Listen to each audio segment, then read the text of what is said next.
in there. Ty, how was your weekend in general, and how was your weekend on the Ledger? It was good. Both. It wasn't as good as last weekend, but I mean, Bucky did the money dance. Bucky did the money dance Nice. last night. Up what? With the Cowboys? 35, 5-teamer. 35 units. How about a 5-teamer? 5-team parlay? Yes. Okay, and the Cowboys capped that off last night with a and you're I'm a little worried in the you know third what? quarter. Not with Matt Ryan underneath. Well, he took him on a 90-play, 15-play drive, 90-yard, 15-play drive. They put it in the end zone. Eventually, he was going to be standing. 21-19. Eventually, he was going to cough one up or give one away. Well, he didn't. His tight end, Mo Alley Cox, that was the big play. Thanks, Mo. Yeah, Mo Alley Cox helped you a lot on your 5-team parlay because, it was 21-13 at the half. Cowboys seemed to be in control, but then the Colts came out, went 15 plays, 90 yards, stuck it in the end zone. It's 20-19. They went for 2 and didn't get it. But then here come the Colts, and Dak took him into the end zone, and then his third touchdown pass, and then that was the fumble recovery for touchdown for Malik Hooker, as Mo Alley Cox took it and put it on the ground. Ball gets scooped and scored, and now all of a sudden it's 34-19, and then it was almost like the Colts waved the white flag, and you were secure, my friend. Yes, indeed. Cowboys put 3 more rushing touchdowns on the board. Tony, you went to bed. Tony Pollard scored a touchdown. Zeke Elliott scored a touchdown. Who's the rookie? Malik Davis scored a touchdown, and then they just rumbled to 54-19. Cowboys, no trouble. 33 fourth quarter points. 33-0 in the fourth franchise quarter. record. At 21-19, then 33-0. That's a beauty. Skunker, and you had 5-team parlay, all in the NFL. No. What else? Who was in there? Clemson. Yeah, I think it was all. Oh, with Austin's own Cade Klubnik. Yeah, man. Getting you there because DJU was benched after 2 series. How about 2 series? You go sit down. Go have a seat. That dude should have been benched after the first game. And he's already in the portal. Oh, yeah, he's gone. DJU. Oh, yeah. Because today the portal will open. The official transfer portal for Division I football, FBS level, is open. And so we'll dive in there. Looks like Deion Sanders now at Colorado is trying to get into that portal. Trying to get the Buffaloes in there. Well, he met with his team yesterday for the first time and said, "Hey, get yourself in that portal. Go ahead and get in there. We're good. I'm going to be bringing in some people up here." That's, of course, part of the big coaching carousel news of the weekend with Deion accepting the Colorado job, leaving Jackson State, where he led them to a perfect season. We'll get into all that coming up. But, yeah, portal opens today. But, yeah, Cade Klubnik played so well in that ACC championship game. He's already been announced as a starting quarterback for Dabo Swinney in the that dude Orange looked like Bowl. a veteran in there. Well, it's one of those things. I'm sure Clemson fans are like, we kind of knew what this DJU was. He's big, he's athletic. Maybe we'd be in that Final Four there. DJU is a little more polished Tyrone Swoops, just a little bit. Yes. A little bit more. Remember the 18-wheeler package for the Longhorns back in the day? Yeah. He throws it better than Tyrone did, but not much. No, I agree. Not much. And Cade Klubnik is, he's beyond his years as a freshman. But Clemson is going to the Orange Bowl. Let's get to the other headlines, the trending topics. Make sure you're fully caught up before we start kicking all these stories around on a Monday morning. Get you the news. UVO Business Services brings it to you. We'll start in the NFL. Yeah, Cowboys now 9-3 on the year, 54-19. The beatdown of the Colts last night on Sunday Night Football. We mentioned 33 points in the fourth quarter. Dallas still looking up, though, at the first-place Eagles, who earlier in the day in Philly improved to 11-1. They shellacked the Tennessee Titans 35-10. Jalen Hurts threw 4 more touchdown passes, 2 of those to the former Titan A.J. Brown as they roll that one up. Also in the NFC, Giants and Commanders played to a 20-20 tie in Jersey. Out west, the San Francisco 49ers won their 5th game in a row. They walloped the Miami Dolphins 33-17, but lost their starting quarterback Jimmy Garoppolo early in that game to a broken foot. He's done for the year. Former Iowa State quarterback Brock Purdy is now QB1 in San Francisco. Over in the AFC, game of the day, certainly the Cincinnati Bengals, surging Bengals, took down Kansas City in a rematch of last year's AFC Championship game, and they did it by the exact score, 27-24. Joe Cool Burrow's 3rd straight win head-to-head against Patrick Mahomes. The Bengals are now 8-4. Chiefs fall to 9-3. We'll get into all of the NFL from Week 13. Tonight, Monday Night Football, Tampa Bay and New Orleans to wrap up Week 13. College football, the Final Four is set coming off of Championship Saturday. Committee released their final rankings yesterday morning ahead of the NFL games, and despite their gut-wrenching overtime loss to Kansas State in the Big 12 Championship game, TCU is playoff bound. The 3rd-ranked Horned Frogs will face second-ranked and unbeaten Michigan in one national semifinal. That'll be in the Fiesta Bowl on December the 31st. Top-ranked Georgia will now meet Ohio State, the 4th-ranked team, in the Peach Bowl in the other national semi that very same day. The winners will meet for the national championship. TCU does become the first team from the state of Texas to reach that college football playoff. After winning their first Big 12 championship game in a decade, 9th-ranked K-State is going to face 5th-ranked Alabama in the Sugar Bowl on New Year's Day. 6th-ranked Tennessee, as we mentioned, will meet 7th-ranked Clemson in the Orange Bowl. Westlake's Cade Klubnik has already been announced as the starting quarterback for that game. Also on New Year's Day, Utah will face Penn State in the Rose Bowl. USC meets Tulane in the Cotton Bowl. 20th-ranked Longhorns have accepted a bid to the Alamo Bowl in San Antonio. They're going to face the red-hot Washington Huskies out of the Pac-12. That'll be Saturday night, December the 29th in the Alamo City.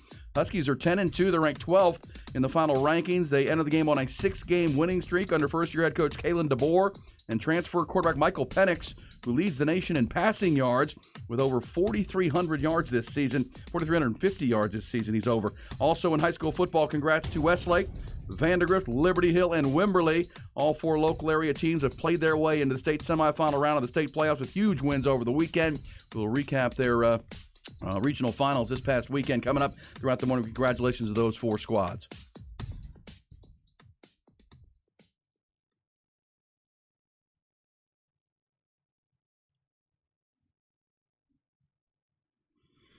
All right, what a weekend. Good, bad, and ugly. That TCU K-State game was a tremendous football game. Oh, it was. Big 12 championship game seems to always bring the high drama. It doesn't matter who's in it. And obviously last year's game with Baylor and Oklahoma State went to the goal line. This one obviously decided at the goal line in overtime. And I don't know why I'm thinking that cost Sonny Dykes Coach of the Year right there, though. That goal line deal where he didn't let the big guy run, and I don't care how tired he was. Yeah, Max Duggan with the quarterback sneak twice. Because that would have been his Heisman deal right there. I mean, he still may have won it with that performance on Saturday. We'll see. He would have really wrapped it up if he'd have been the guy to score there. Yeah, and he didn't even get the chance, right? I mean, they never called his number. Handed it off to Kendre Miller twice, and the second one on 4th down with a chance to punch it in was, he didn't. By the way, Miller didn't come up any closer than he would normally in the field. Generally those guys are about 1.5 yards to 2 yards behind the fullback when they get in the eye like that.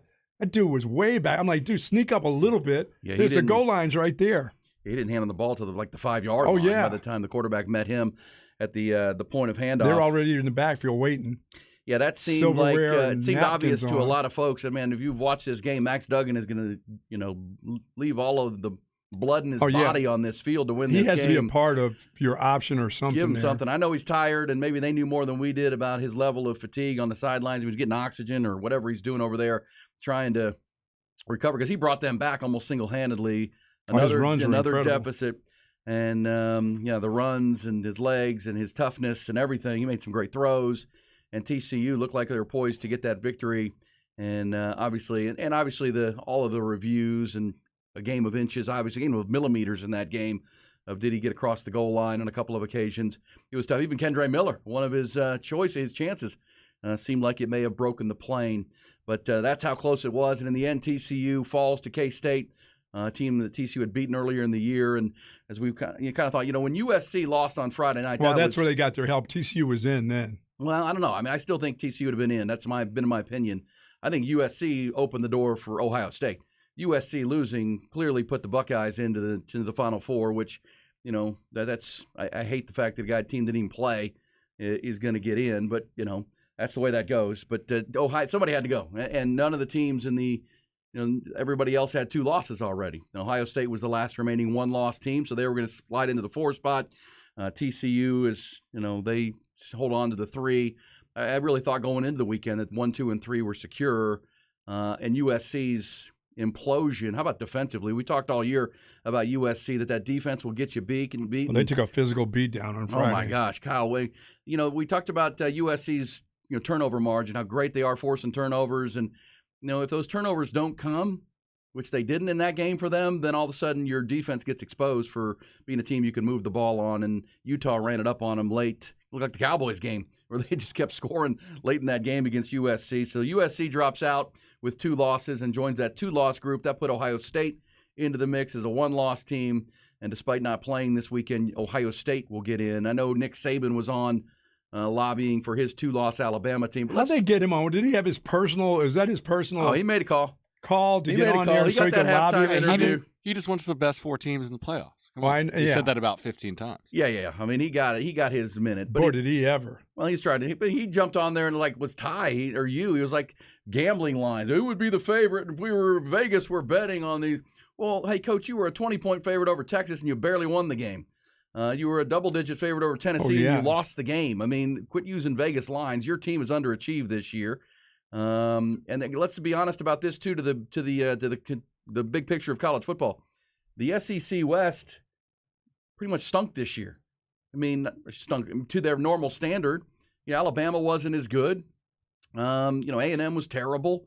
The SEC East was much better than the SEC West this year with Georgia, with Tennessee. I mean, I would have made a stronger argument for Tennessee over Alabama because Tennessee beat Alabama head-to-head, and they stubbed their toe against Clemson in that game late in the season when the Clemson Tigers were South Carolina, or they stubbed their toe at South Carolina when Carolina caught fire late in the season for Shane Beamer. I would have made a better argument. If you're going to remove Ohio State for whatever reason, I would have argued and advocated for Tennessee over Alabama in that spot based on head-to-head and just based on, I think the SEC East was stronger this year than the SEC West. And, in the end, I don't know how good the Big Ten was this year, but they got 2 teams in. And is that fair? Well, I mean, I guess that's the way the chips fall. Get used to that in the years to come. And it's why the announcement of Friday and the official news that the 12-team playoff is one more year away. And I think that will, I don't want to say solve because that's too strong a word. It's not going to solve anything. There'll still be controversy when it comes down to who's in, who's out.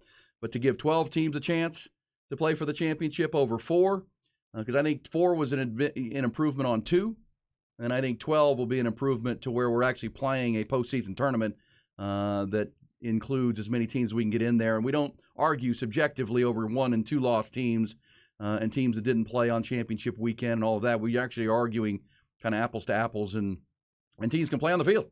Get on the field and play. That'll begin in 2024, but 2 more years, or this 1 month away and then 1 more year of this current system. And congrats to TCU. They're the first team from the state of Texas to make it into that Final Four. Probably could have won a lot of money on that one, T.Y. and Buck, that who would be the first team out of the state of Texas to play into the 4-team playoff. TCU is in. Well, a lot of people thought it would be Texas A&M. Not so fast, my friend. Or Texas. Or Baylor. Baylor was kind of close last year. But, yes, it's TCU when it's all said and done. And they will play the Michigan Wolverines. And I know we'll hear for a month about how Michigan's going to pulverize TCU. Look, don't sleep on TCU. Quit with that. People are talking like they're frauds. TCU's a good football team. They're not a great football team, but it's been shown this year there isn't a great football team. If there is one, it's probably Georgia. I would agree. They're the closest thing to it. And, yes, when Michigan is cranking at all cylinders, they're really a good team. But their best running back, Blake Corum, just got hurt. I mean, I don't know what breeding Purdue, a 4-loss Purdue team means. I mean, they beat Ohio State in the biggest game of their year. Their schedule is, does not have a bunch of, big quality ranked wins. I think Michigan is a beatable football team, especially with TCU with a month to prepare, a month to get healthy, a month to get their legs under them. I think that'll be a really close game that TCU could actually win, in my opinion. Yeah, if they can handle Michigan's defense. Yeah, I mean, they're lines of scrimmage. Yeah, it'll be the lines of scrimmage. But keep this in mind. This will become one of the rumors of the month. There's already a lot of reporting that NFL teams who are looking for their next coach are doing their due diligence on Jim Harbaugh. Trying to get him going again? Because Jim Harbaugh, of course, did such a great job with the 49ers and then came back to his alma mater. Now, I mean, he may never leave Michigan because he's a Michigan man now, and he's gotten that program to where he wants it. But don't think the NFL is not going to come calling. I mean, this isn't an Urban Meyer situation. This is a coach who's done it at the highest level of the NFL, and NFL teams looking for a new head coach and a new Senate, a new leader. His name is going to be prominent in that conversation. Which, does that become a distraction to the game? Who knows? But I think TCU, when people say on paper, I think TCU with Max Duggan and those guts and Kendre Miller and Quentin Johnston, who's a first-round receiver, I think they can play with Michigan. Absolutely. It's going to be interesting if they'll have to hang early because they'll get tested with their run defense. Sure they will. Because K-State ran at them. Yeah, and K-State's a good running team. And K-State, 9 wins. They're going to play Alabama now in the Sugar Bowl. Bama. That'll be another month-long conversation. Is Bama going to get up for that game? Do they care to play the Big 12? This is the old SEC against Alabama. if K-State wins the game, we'll say Alabama didn't want to be there. They wanted bigger. Give K-State credit. They won the Big 12 championship with Deuce Vaughn, but his run to really clinch the deal there. Shook that poor dude up. Shook the safety. Yeah. K-State with the big win. They are Big 12 champions. They'll play Alabama. And for Texas, look, they're going to the Alamo Bowl. And I know it's kind of the Alamo Bowl. Again? It's better than last year. They weren't going to a bowl. It's a lot better than last year. Now, when I went to bed on Saturday night, I think there was a lot of optimism that maybe it would be Texas and USC playing in the Alamo Bowl, and how juicy would that game be with Lincoln Riley back in the state of Texas? Obviously, Steve Sarkisian was the head coach at USC. I was thinking that was going to happen. I did too, and I don't know. I don't have a lot of excitement about USC playing Tulane, and give Tulane credit. Green Wave, they win the congratulations to Tulane. Willie Fritz can coach it up, and they're going to play a New Year's Day Bowl. Tulane is against USC. But let's not sleep on Washington. Steve Sarkisian also was the head coach at Washington at one point, his first head coaching job. This is a first-year coach there, isn't it? Yeah, well, Kalen DeBoer, he came from Indiana. He was the offensive coordinator at Indiana when the Hoosiers were making their run in the Big Ten, and he brought Michael Penix with him as a transfer quarterback, kind of like Lincoln Riley did with Caleb Williams. And Lincoln Riley, the head coach, but Kalen DeBoer was the offensive coordinator at Indiana. He takes the Washington job. This was his first year. Michael Penix comes with him. They started 4-0. Then they lost 2 straight. One of them was kind of a curious loss at home to Arizona State. That was their worst loss of the year, Washington. They lost those 2 games, but they didn't lose again. They were sitting at 4-2. They won 6 straight games down the stretch, including a big win at Oregon. And Michael Penix Jr., the lefty, he leads the nation in passing yardage, 4,353 yards. He's thrown 29 touchdowns. They've got a dynamic passing offense. And I know Washington fans are excited because he announced last night on his Instagram account that he'll be back for another season. How about that? So they're all fired up. They thought he was off to try his hand in the National Football League. He announced that he'll be back, and he's ready to come back. I think it'll be his 6th year or whatever. Yeah, it seems like it. Yeah. Did you see that hit that Cam Rising took on Friday night? Was that like the hit of the year without targeting? He got clobbered. I mean, he came to an abrupt. I mean, you talking about stopping? I mean, just like that's it. You don't move another inch. I liked Cam Rising because Utah was clearly the tougher football team in that game. Well, how about the good, bad, and ugly? The ugly look for Caleb Williams. Before that game was the Heisman frontrunner and still may be.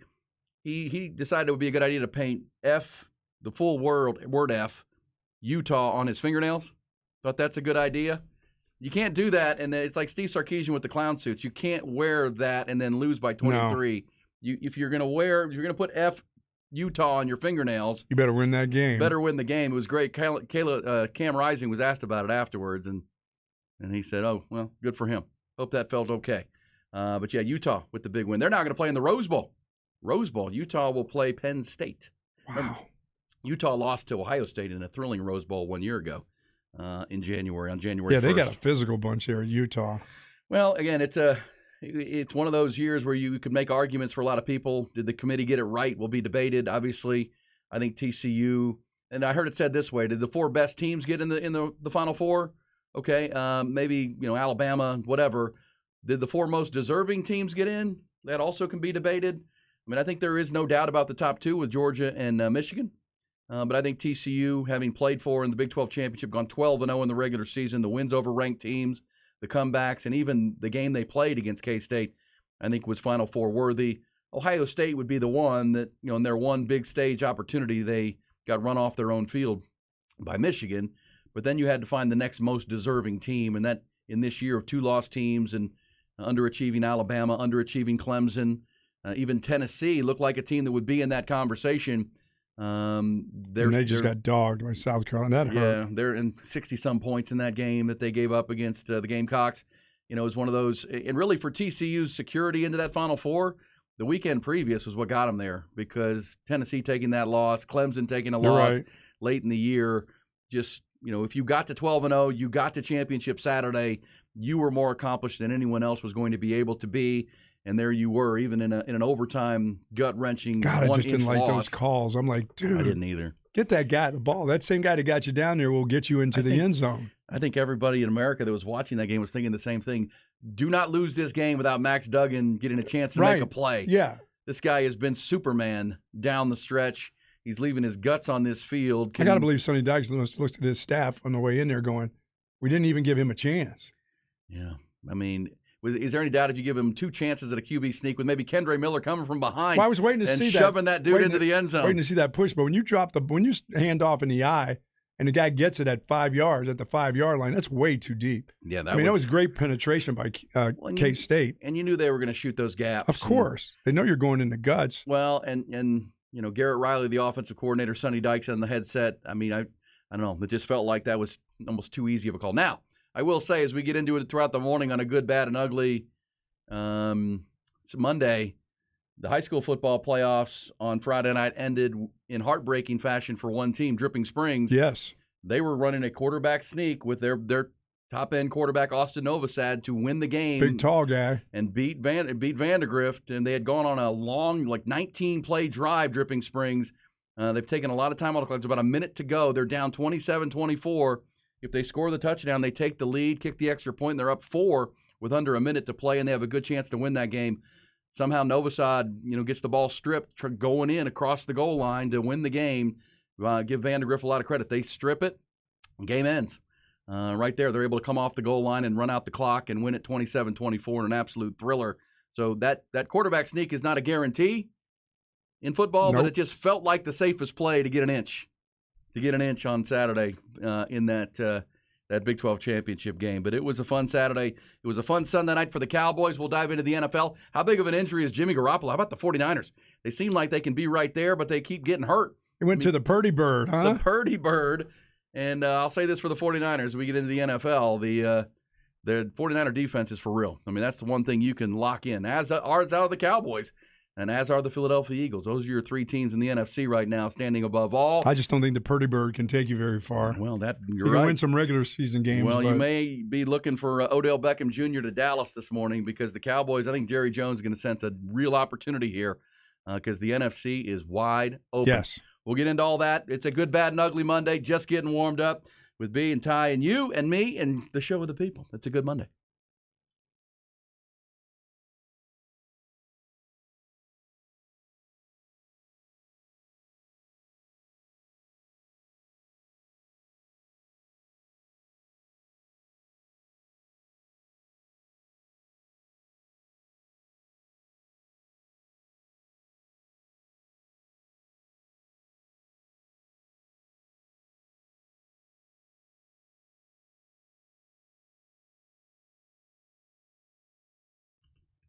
Data Savior, folks. It's datasavior.com.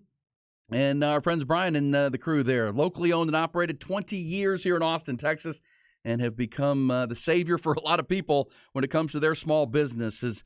Brian and his team have really built their business on knowing that 95% of businesses out there are small businesses, maybe like the one you have, and you're going to work today, or maybe one you're in charge of. And so many of those businesses that Brian works with and comes across do not have a dedicated IT professional on staff. They don't have a full-time person who's monitoring their data and their backup. And gosh, we know data is your lifeblood these days. Everything's done electronically.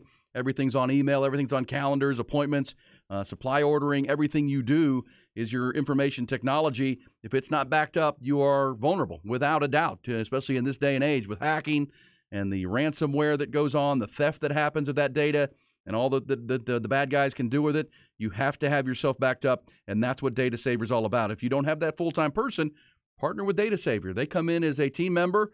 There's no monthly commitment fees. They get you a complimentary assessment to find out where your data is vulnerable and where they need to lock you up. And then they're going to provide you 24-hour backup. They're going to provide you daily updates with their HIPAA-compliant, completely encrypted service that locks you in and makes sure you are protected completely.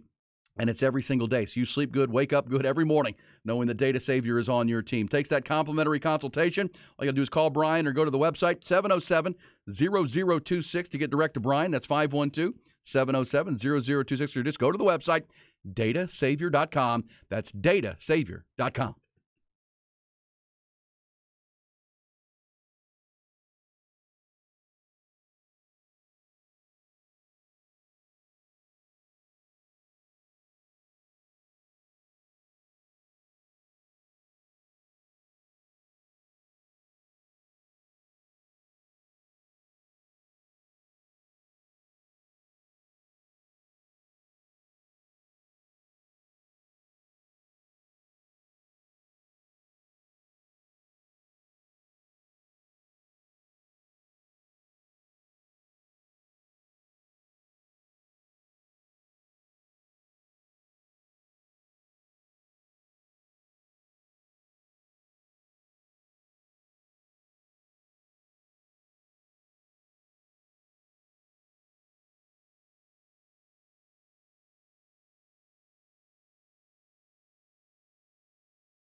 B&E with you. Busy Monday. Obviously, trying to recap it all. The good, the bad, and the ugly.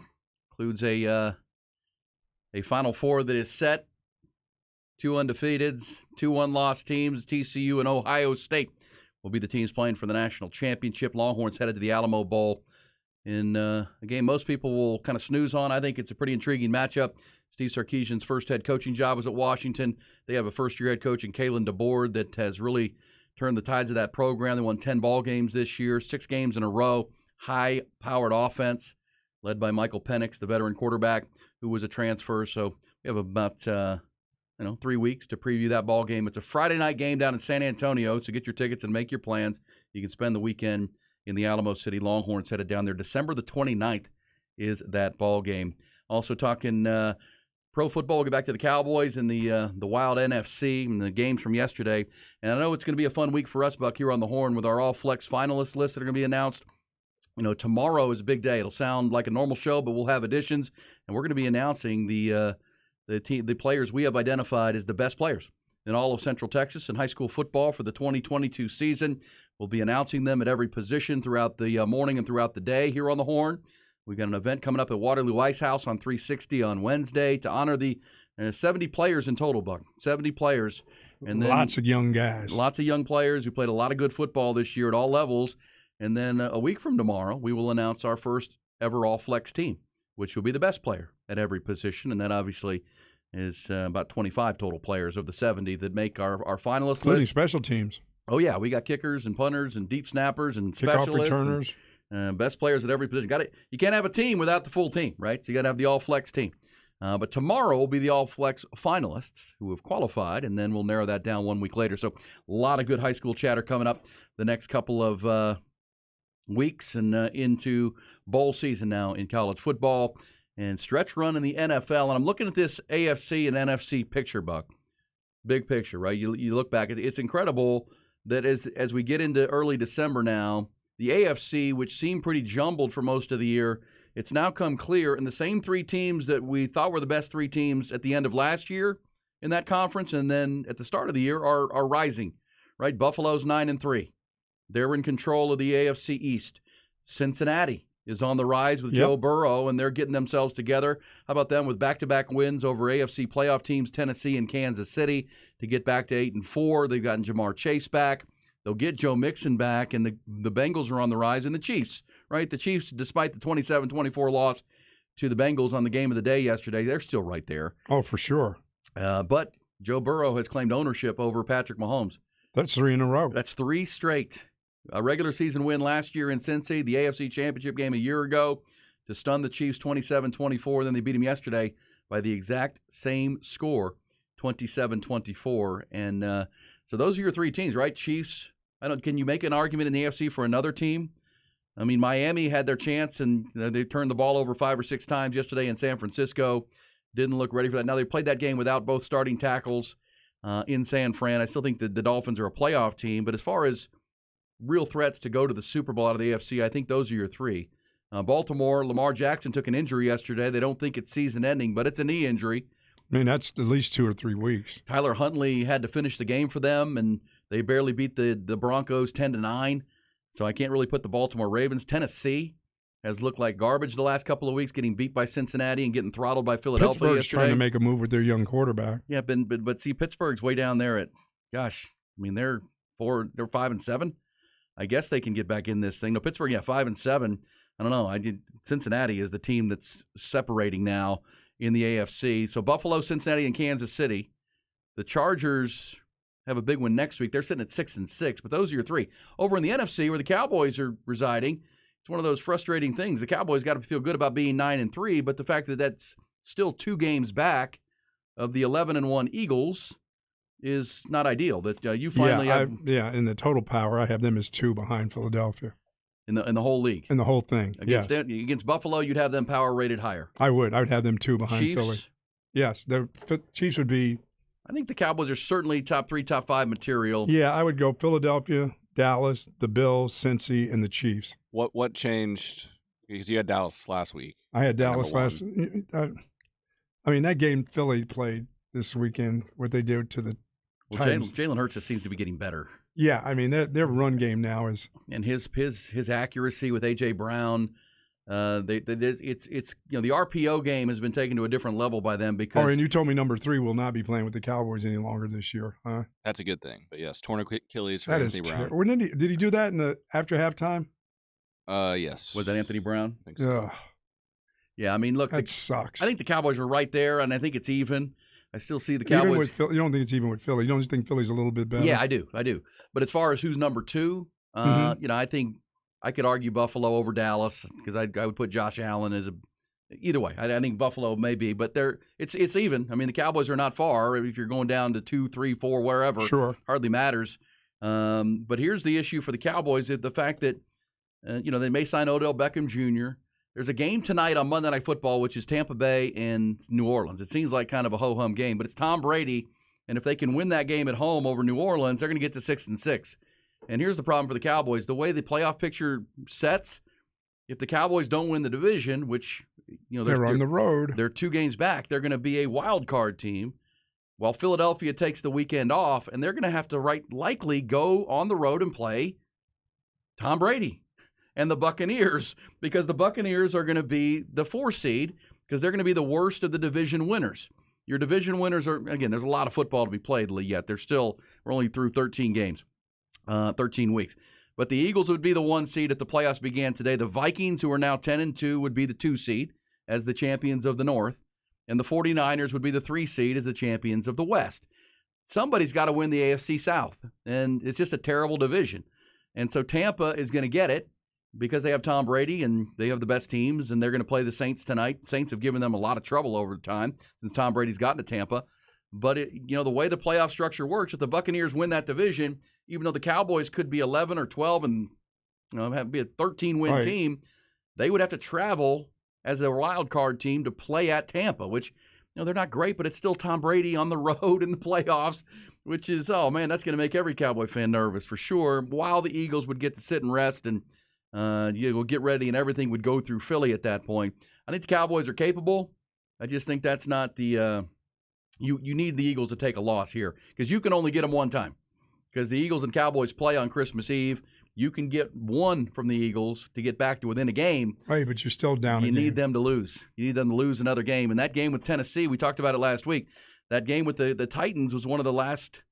It felt like it was one of the last really good chances for them to take a loss, because they haven't been a team that plays down to their competition that much this year, Philadelphia. They played Tennessee yesterday, but they play at the New York Giants. Can the Giants beat them? That's the one. I mean, Giants, they just played to a tie with Washington. They had the Commanders down, and boy, they had some really poor tackling in their secondary. They're up 20-13 and let Tyler Heineke lead them down the field and put the ball in the end zone to tie it at 20. They got to overtime. Neither team could score. It ends 20-20. Neither team could score. I guess the Giants, the Giants and the Eagles are big rivals. That would be one to circle. Could the Giants get the Eagles this weekend, noon at MetLife Stadium in Jersey? That's one to watch. Because if they don't, then they have to go to Chicago. The Eagles do, which they're not going to lose to the Eagles or to the Bears. Bears are bad. And then they play Dallas, which, again, the Dallas Cowboys can get them one time. And then they play the New Orleans Saints and the New York Giants again at home, both at home to wrap up the regular season, knowing. No, they're not going to lose any games at home. I don't feel like. I think this one at New York is their best opportunity outside of the Dallas game to take a loss. Because after beating up on the Titans yesterday, the Eagles play 3 straight on the road. At Giants, at Bears, at Cowboys. If they could lose one of those 2 games ahead of the Cowboys game, then the Cowboys game would become massive for the division championship and those opportunities. And remember, the Cowboys have. Boy, the Eagles went to stuff in that run game yesterday. No Derrick Henry. I mean, it's wow. It's hard to. When they play like they did yesterday, 35-10 over a Mike Vrabel coached, physical, tough Tennessee team. You're thinking, man, they're a tough nut. They don't have a lot of question marks. Because that's what A.J. Brown was just a mad on. Well, think about it for the Dallas Cowboys. If they, let's just say the Eagles, they beat the Eagles on Christmas Eve, the 24th in Arlington, the Cowboys still have to finish up on the road at Tennessee and at Washington to end the season, while the Eagles will be wrapping up at home. So that's really where you sit. But I'll give this to the Cowboys. They look the part. They put 54 points on the board against the Colts. This is maybe the deepest and most talented team we've seen the Cowboys have in a long time. They're going to get Tyron Smith back maybe this week to play left tackle, which will slide Tyler Smith, the rookie tackle, into guard further solidifying a good offensive line, which was one of the big questions coming into the season. Dude, I was watching Tyler Smith pull and run. Yeah. Man, can that big dude go? He is athletic. His arms and legs are everywhere, so you can't get around him. If he gets you with a knee or an elbow for a secondary guy, they go right down. I mean, and he doesn't have to catch you full blown. I mean, he can just get you with an arm or something. Well, that's why I think he's scary moving to guard. I do too. I think he's built for that. Oh, I think he's built, and he's the long-term successor to Tyron Smith. But Tyron says he's coming back. He feels good. He's ready to roll. There's just a lot of depth now on their offensive line. The defensive running game, stopping the run for them, still. And Jonathan Taylor was getting his last night. Yeah, at times. was early. Was. And remember, 54-19 jumps off the screen, but it was 21-19 headed to the fourth quarter. It was a 1-2-point game. Cowboys obviously scored 33 points in the fourth quarter to put an exclamation point on it. And I think the Cowboys are right there. It's just the path to the through the playoffs is as important as making. Yeah, and if you can get Beckham, I think you should. I was watching Michael Gallup. He wasn't coming out of breaks real quick last night. He did score 2 TDs. He still needs to. I mean, his development, that quickness. That's almost, to me, almost like an off-season thing. He gets back into get some rest and get back into his workouts now because he's coming off that knee. He's been thrown right in there, and he really hasn't. I mean, you'd say, yeah, he had plenty of time to rehab it, but now after playing so many games, it looks like that knee needs to rest a little bit. But there's no rest for him right now. But if you can get another guy, you probably should. Well, you just make anything to make you more dynamic because I think, as we just said, the margins between these teams very slim, and now San Francisco, who I think, player for player, when healthy, might be the most talented team in the NFC. They could be the team that is better than the Eagles, better than the Cowboys, because their defense is so darn good. But in the addition of Christian McCaffrey, but now Jimmy Garoppolo's hurt. I mean, they're not going to make a playoff run with Brock Purdy. No, that's not happening. I mean, that's Brock Purdy was just an okay quarterback at Iowa State. I know they've got Kyle Shanahan and talent but you're not, He can win some regular season games, but once it gets to that real pressure, I don't think so. I think that when teams can start to plan for him, I think that kind of eliminates the 49ers from this conference, which means it's 2. It's Cowboys, Eagles, and then who? Minnesota? Vikings and Kirk Cousins? No. Who got to 10-2 yesterday, held on to beat the Jets with a goal line stand. Jets were just terrible yesterday. I don't know how they lose that game. The Vikings had them down and let them come all the way back, and they had to stop them at the goal line. Well, it wasn't. To avoid getting upset. Nobody scored any touchdowns. All they did was kick field goals yesterday. Yeah. All right, we'll come back. There's some NFL. We'll get back into the college ranks. We've got the high school all-flex finalist teams coming later in the week. That would be tomorrow, which we're excited about. We are jam-packed. It'll be a fun week as we get into second week of December with a lot to chew on. Longhorns headed to the Alamo Bowl. Here's Craig Way.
It's Bucky and Aaron.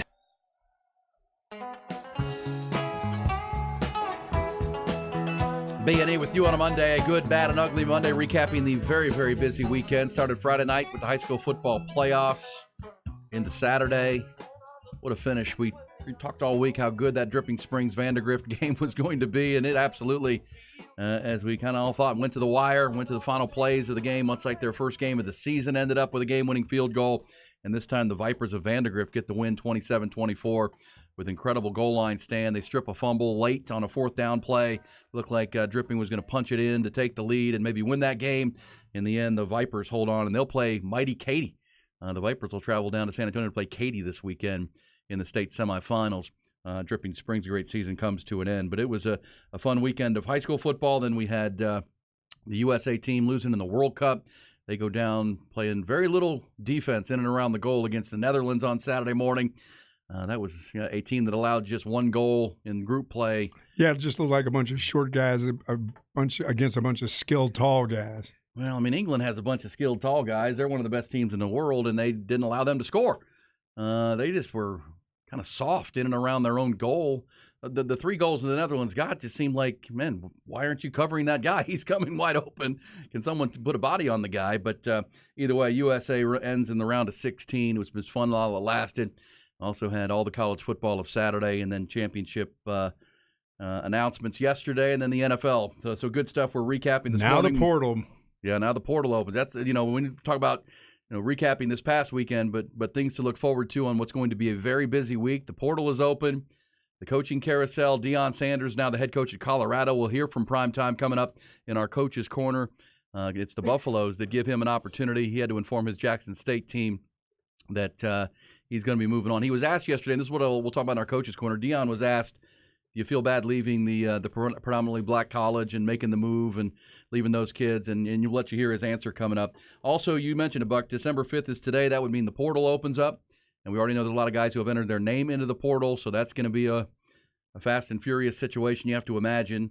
Also, this week, how about congratulations to the Texas women's volleyball team, number one team in the country. They went right through their Austin regional. They're going to host another regional this weekend here in Austin. In the second round, they're going to be playing Marquette, Minnesota, and Ohio State. So two teams out of the Big Ten, and Marquette coming in here this weekend for the Austin regional. That'll be fun. Thursday night, Buck, they're having the College Football Awards announcements, which would include Bijan Robinson up for the Doak Walker Award, Maxwell Award, everything but essentially the Heisman will be announced on Thursday night. So we have that to look forward to. Also, as we said, tomorrow our All-Flex finalists will be announced right here on the Horn. The 70 best players throughout Central Texas high school football for the 2022 season. We'll be cranking that up. Also tomorrow night, Buck, the Longhorn basketball team on the men's side up to number 2 in the country. And they're going to play a big one at Madison Square Garden tomorrow night against Illinois.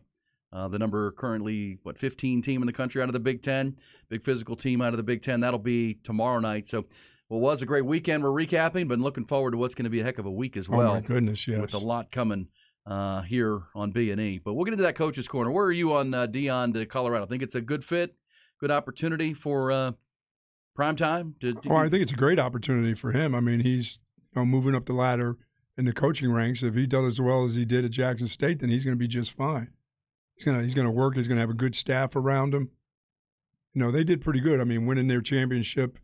He's had quite a couple years at Jackson State.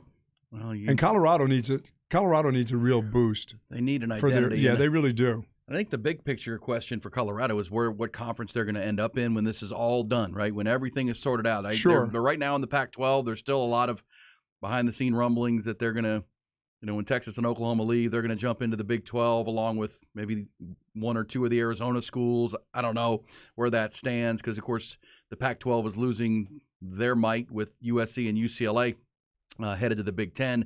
Will the Big Ten continue to try to, bring the Washingtons and Oregons with them to give them a western flank of the Big Ten? Who knows? I still think there's another round of conference realignment coming ahead of the 12-team playoff, which has now been announced to start in 2024. So I don't think that's over yet. But Colorado, whatever conference they're in, Deion Sanders sees that as his opportunity to take that next step and ascend. We'll hear from him coming up and what he believes the challenge is. All right, so it's going to be a busy Monday. The recap, the look forward, and a lot to do. Good, bad, and ugly. Cowboys hang 54 on the Colts. Longhorns are headed to the Alamo Bowl, and the TCU Horned Frogs are headed to the Final Four, despite the gut-wrenching loss to Kansas State. Man, that hurt. That hurt. But, I thought they took the field Saturday knowing they were in regardless. I know there was, and I guess it was drama. I just think those three teams accomplished so much ahead of Saturday that when USC lost, it completely assured it for TCU. I still think they were in, but boy, what a football game that was. And give Kansas State credit for finding a way to win the Big 12 championship. What a for the first coaching time. job. That dude, I feel really good about what he's done. Yeah, Chris Kleiman, they were one of the sleeper teams to watch. Had 6 all Big 12 preseason players and had some stumbles along the way, but in the end, they win the Big 12. TCU is headed to the Final Four. Longhorns are headed to San Antonio. Does Deuce have another year? I believe so, yeah. How many years does that guy get to play? Who Who's knows another how guy? many years anybody has these days? Everyone plays. Just keep playing. Play until you're ready to Keep playing. Oh, you want to keep playing? Okay, yeah, keep sure. playing. Go ahead. Yeah. About Bijan, is he can continue to keep playing too? Well, probably at the next level. We'll get into that coming up. Headlines coming, plus that Coach's Corner, plus you on the Show of the People. Wouldn't be a show without you. On 104.9, 101.9, AM 1260, streaming on the Horn app, on your smart speaker, and at hornfm.com.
Start it up. It's B&E with you. Busy Monday as usual. As we roll on the good, the bad, and the ugly from the weekend that was. Cowboys really good last night, certainly in the fourth quarter. Just obliterate the Indianapolis Colts to put an exclamation point on the Sunday of NFL football. The day started with the 4-team playoff announcement ahead of the NFL games at noon. College Football Committee made it official, and though some had them on pins and needles, TCU in at number 3 behind Georgia and Michigan, the unbeatens. Ohio State sneaking in as well. They will have an opportunity to make amends for their regular season finale loss to their rivals Michigan on their home field. They will be in. Are they dangerous to you to play Georgia? Is that I mean, we know Ohio State should get Jackson Smith and Jigba back. The receiver, he's been out and in and out of lineup all year with a hamstring, a month off. I have to think he's going to be able to play in that game. Somebody's got to deal with number 88 for Georgia. That dude is an animal. The Georgia is just, loaded, but it's amazing that when the season began, I think most people looked at it and said the most talented teams in the country are Georgia, Ohio State, when healthy, and Alabama. Now, Alabama's not here. They took 2 losses and underachieved. They were not a good road team this year at Alabama, even with the Heisman Trophy winner Bryce Young and Will Anderson. They did not get in. Ohio State does, so that will be your national semi, and then Michigan building. Michigan has better numbers on defense than they did last year. I think Michigan's from the team that made it last year, beat Ohio State in Ann Arbor, and then lost to Georgia in that national semifinal a year ago, 34-11. I think they're a better team this year, and I think part of it is just another year of building for Jim Harbaugh. But then I think this J.J. McCarthy, the quarterback, is different. He's not just a kind of a game manager like Cade McNamara was. I think he's got a nice arm. He does, and he's kind of like baby Joe Burrow to me, the way he can avoid the pressure, buy time, make plays. Just he's got this it factor to him that I really like him at quarterback. So obviously Stetson Bennett will be the quarterback on the other side for the Georgia Bulldogs in that, Max Duggan and TCU against Michigan, but then Georgia and Ohio State. Those are your 4 teams that are made it to the Final Four. And we'll talk about it. Also, the coaching carousel heating up. It was Deion Sanders named as the new coach at Colorado. So we'll get into that and hear from him coming up in this hour. So a lot to do. It's a good one. Good stuff going on. So, yeah, Final Four set. Then we had NFL football. And then we've got a lot to do this week, Bug. And you won a 5-team parlay. Now, this is incredible. Yes. Now, my man Ty through the glass, your man is the aspiring professional gambler.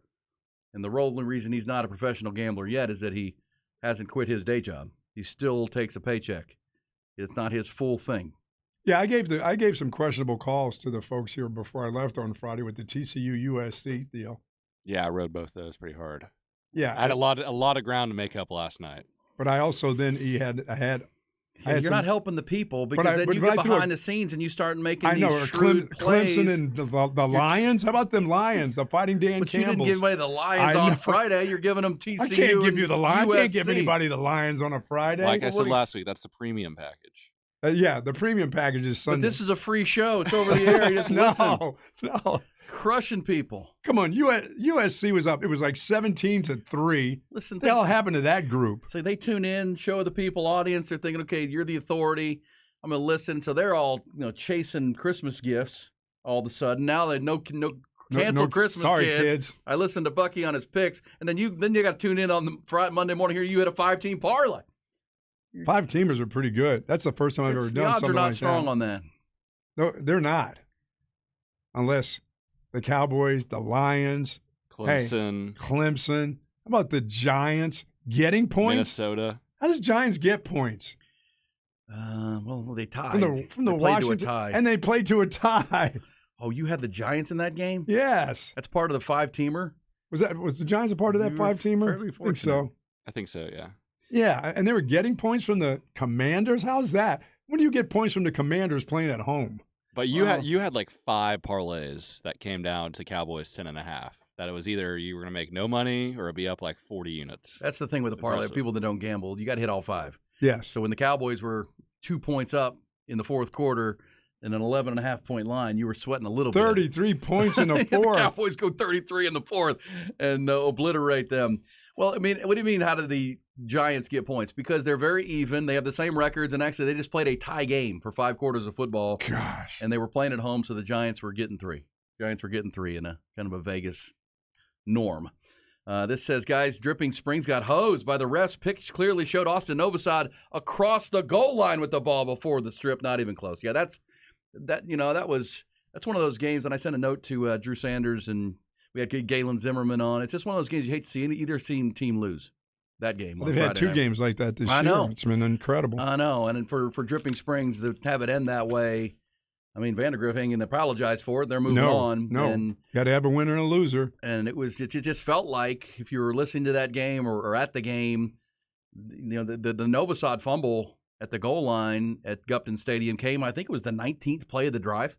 I mean, they had done exactly what any coach in the world would have wanted to. They were taking the life out of the fourth quarter. They were down 3 points, but they weren't going to settle for 3. They were going to punch it into the end zone and win that game and go up 4 with less than a minute to play.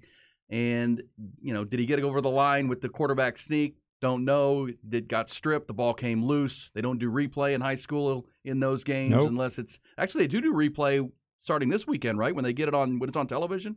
Craig Way will text us and let us know. I'm pretty sure they do. When you get to the state championship level and you're playing at Jerry World, they do have replay available on those Valley sports games. But they did not in this case. And in the end, Vandergrift moves on. And, again, no apologies. You move on. You won the football game. But you hate to see that for the other side because it's just one of those calls. Friday night at USC took forever. They were under that hood like 25 times. Some of the officiating and going into the – you're talking about, I think those guys are out of shape. They just need a break, so they call timeout. I need to go under the hood and catch my breath. I don't think they do anything under that hood. Look, I think all conferences would say – gosh. I'm pretty sure that there's not a lot of, unanimity in college football. There's a lot of, everyone thinks – the opposite of each other, if that makes any sense. But one thing that everyone agrees on is my conference has the worst officials. Oh, yeah, for sure. Right? Everyone agrees. The Big 12 fans think, Big 12's worst officials. But I think really the Pac-12 has the worst officiating. I think really big picture. You think so? Yeah, I think Pac-12. When it comes down? I think Pac-12. Worst. Everybody agrees my conference's officials are the worst. Because that's the ones they watch every weekend and get frustrated with. But I think are these calls all that close? I mean, can't they just go by what they see right then and there? Yeah, that looks like, that's a fumble. I called it a fumble. Yeah, it was a fumble. Let's go under the hood and check that out. Oh, you don't have to check them all. No, it wasn't a fumble. All right, let's get to your headlines, other trending topics to hit it. Then we'll dive into that Coach's Corner to get your Good, Bad, and Ugly Monday underway. UBEO Business Services brings it to you. NFL is where we'll start. Cowboys improved to 9-3 last night. You heard it right here on the horn. They did it with a 54-19 demolition of the Indianapolis Colts on Sunday Night Football. Now, if you went to bed early thinking, I got to get up early, it was a close game going into the fourth quarter. Cowboys were up 21-19 after the Colts went on a 15-play drive that and they got a touchdown in the end of the third quarter to cut to 2. It was 21-19. But then the Cowboys proceeded to score 33 fourth-quarter points. Dak Prescott started off with a touchdown pass. Then Malik Hooker on a scoop-and-score defensive touchdown and 3 rushing touchdowns for the Cowboys. They win at 54-19. They're now 9-3. They're still looking up and 2 games back of first-place Philadelphia, as earlier in the day the Eagles improved to 11-1 with a 35-10 shellacking of the Tennessee Titans. Jalen Hurts threw 4 more touchdowns, 2 of those to the former Titan A.J. Brown. Also in that NFC East, the Giants and Commanders played to a 20-20 tie in New Jersey. Out west, how about the San Francisco 49ers? They've won 5 in a row. They walloped the Miami Dolphins yesterday, 33-17, but lost their starting quarterback, Jimmy Garoppolo, in the process. Broken foot. Got hurt in the first quarter. He's going to be out for the rest of the year. Former Iowa State quarterback Brock Purdy is now QB1 in San Francisco. Over in the AFC, the game of the day, surging Cincinnati. The Bengals took down the Kansas City Chiefs in a rematch of last year's AFC Championship game, and they did it by the exact same score. 27-24 was the final. Joe Burrow, his 3rd straight win head-to-head over Patrick Mahomes. Bengals now 8-4. Chiefs fall to 9-3. They're even with the Bills over in the AFC for best record. College football, as we said, the Final Four is set coming off of Championship Saturday.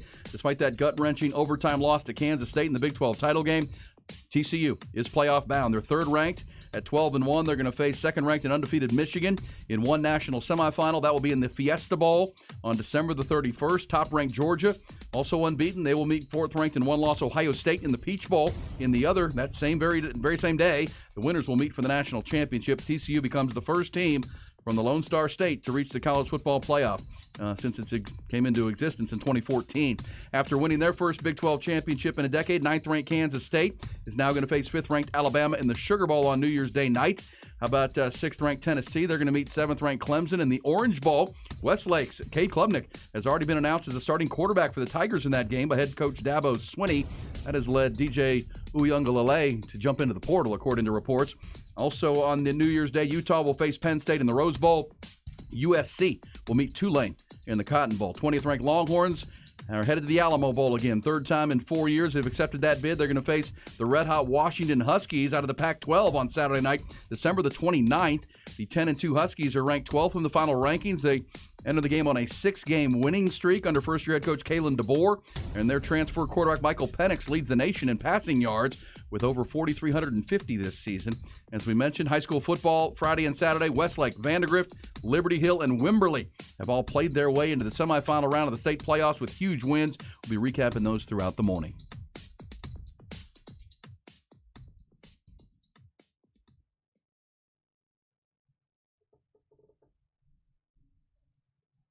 I'm out Samaje Perine the way he played yesterday for Cincinnati. That guy looks like my father. Well, remember, my father's father. I mean, that dude is an old-looking dude, but that beard makes him look even older. I told you a story when he came in as a freshman to Oklahoma, and Bobby Jack Wright said, "Whose dad is in here lifting weights?" Yeah, he's like, "Who's a freshman out of Pflugerville?" Yeah, he's a freshman. And your friend Bobby Jack's like, "Who is this grown-ass man in here lifting weights? Lifting all this weight? Who's He's dad?" my age. We played him in high school. You played Samaje. Well, man, look, I just he's a beast.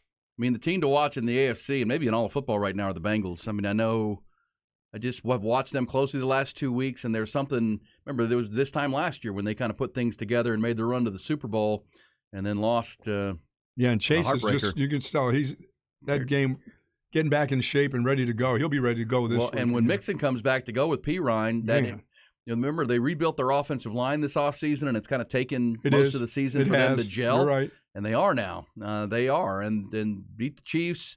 They're doing it on defense, and what we saw last year for them into the Super Bowl, not a fluke.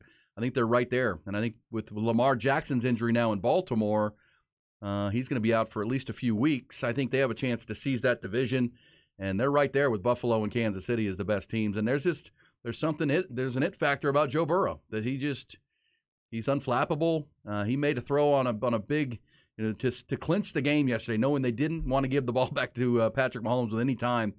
He made a throw. Even Tony Romo raving. He just stood in there against the pressure and zipped one in to T. Higgins. And that's the scary part. The running backs we mentioned, but T. Higgins, Jamar Chase back healthy. They're really a good football team. Buffalo's really good too, and we know Kansas City's Kansas City. But keep an eye on the Bengals. They're on the come here. As much as I like the running back from Kansas City, there's not much power to him.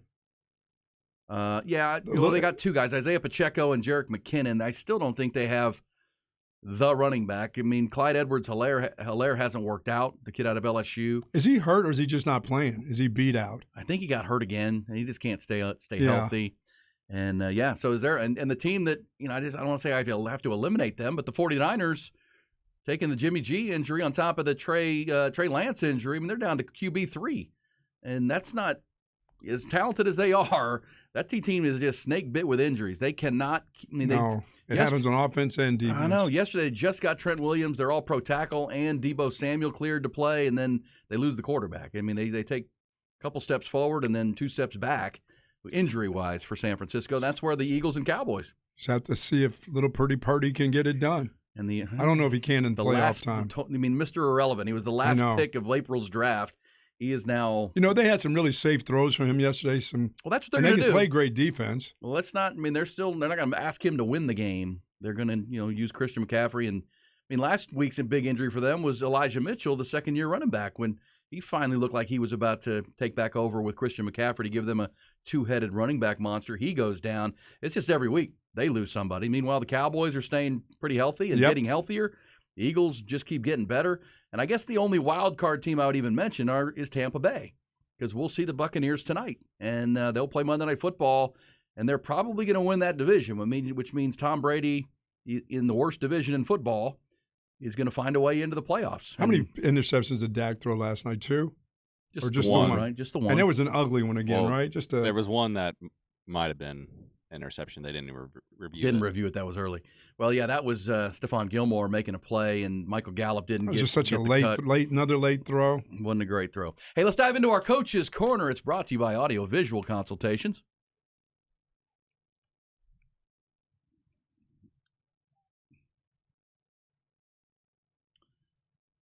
All right, so somebody said, hey, how does a 500 Oklahoma team go to Orlando to play the 13th-ranked Florida State Seminoles? Shouldn't Texas be playing a higher-ranked opponent?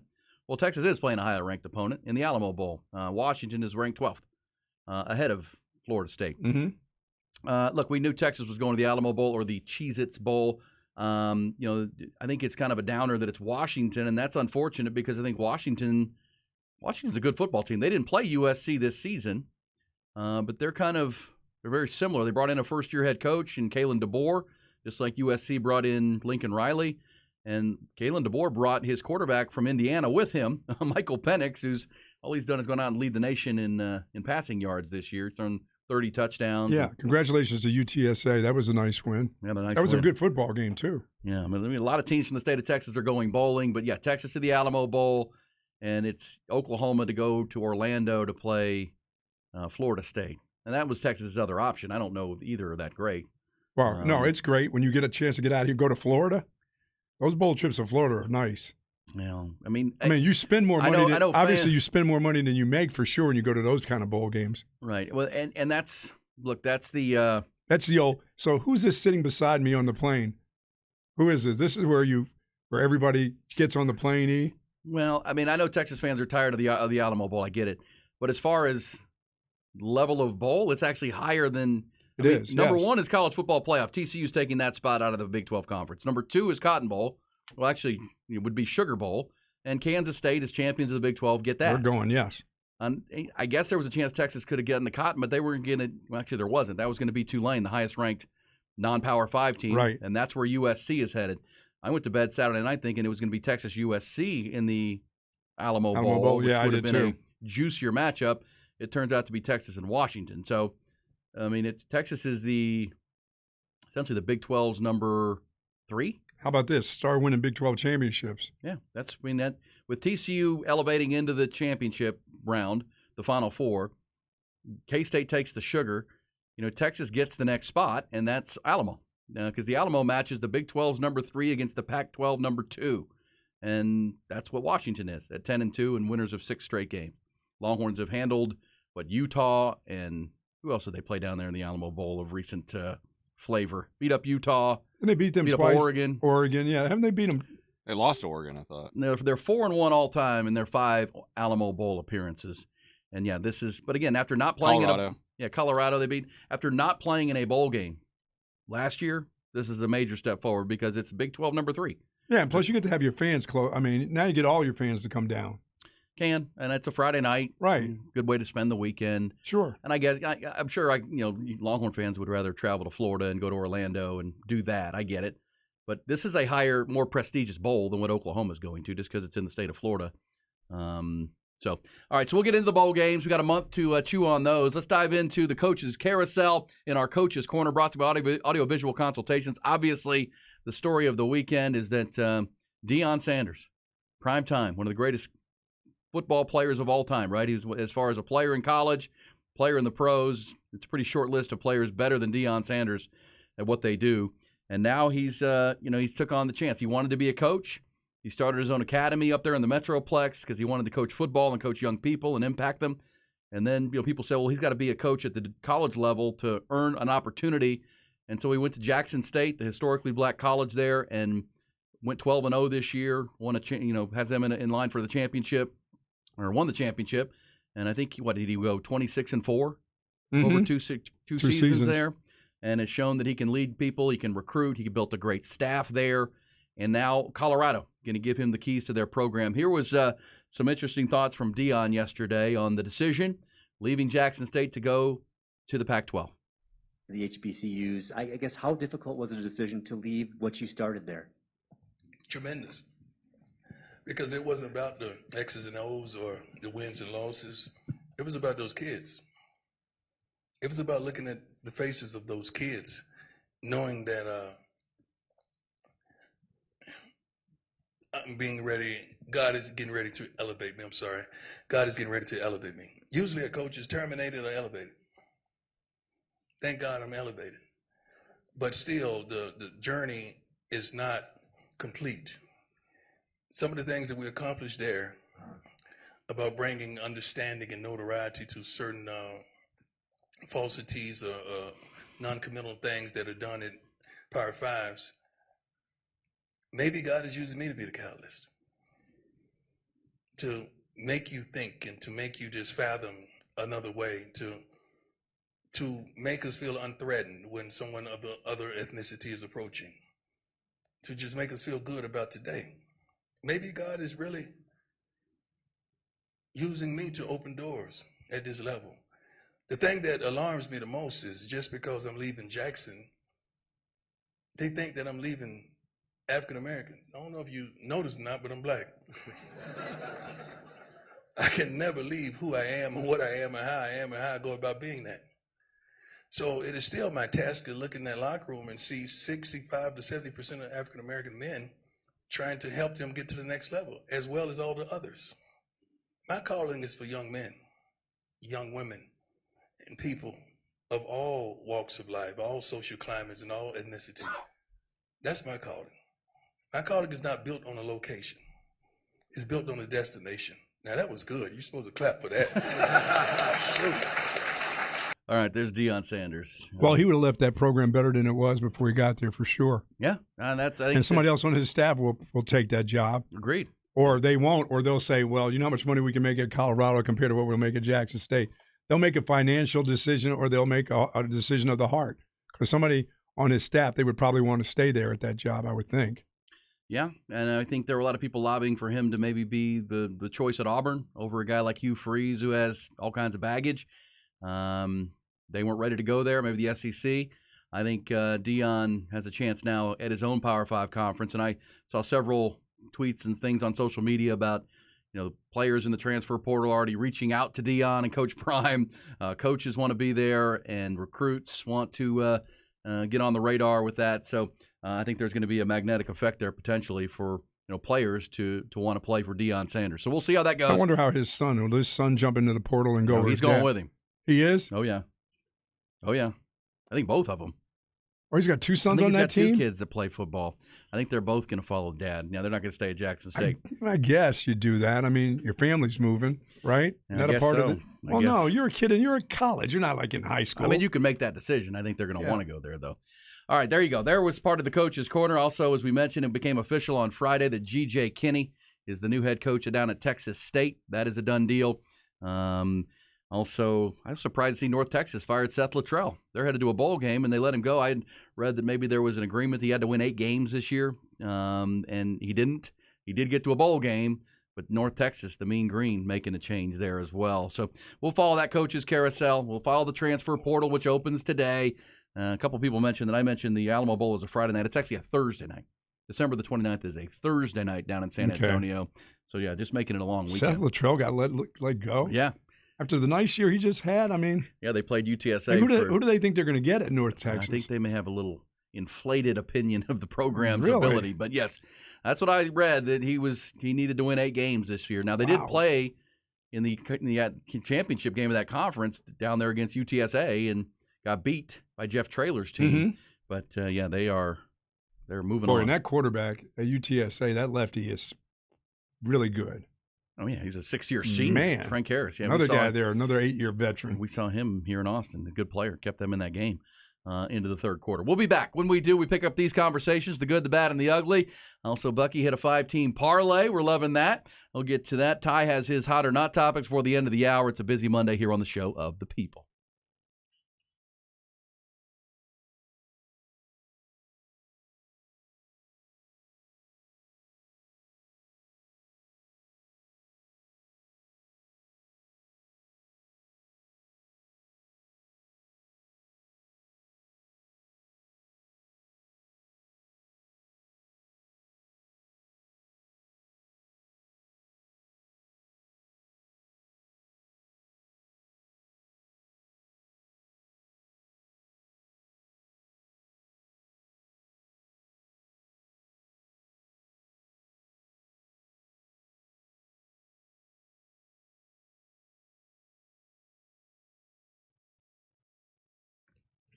QC Kinetics, folks, get in and meet our friends at QC Kinetics to get through your pain. Make it a holiday gift for that loved one in your life who's too stubborn to make the phone call, and get in and learn about the regenerative medicine and the abilities to get through the chronic pain in your knees and your hips and your lower back, your shoulder, wherever that is. Stop at the pain pills, stop at the steroid injections, and try to seek the real relief that is out there. The breakthrough treatments, the regenerative medicine, using your body's own healthy blood cells, highly concentrated back and injected back into those areas to affect the change and the relief you're seeking. As I say, if it's for you or for someone in your family, a parent or a loved one that just won't make that call and just continues to suffer and live in pain, make the call for them. 512-593-4303 to set up a free consultation. That's 512-593-4303 at QC Kinetics.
It's Bucky and Aaron.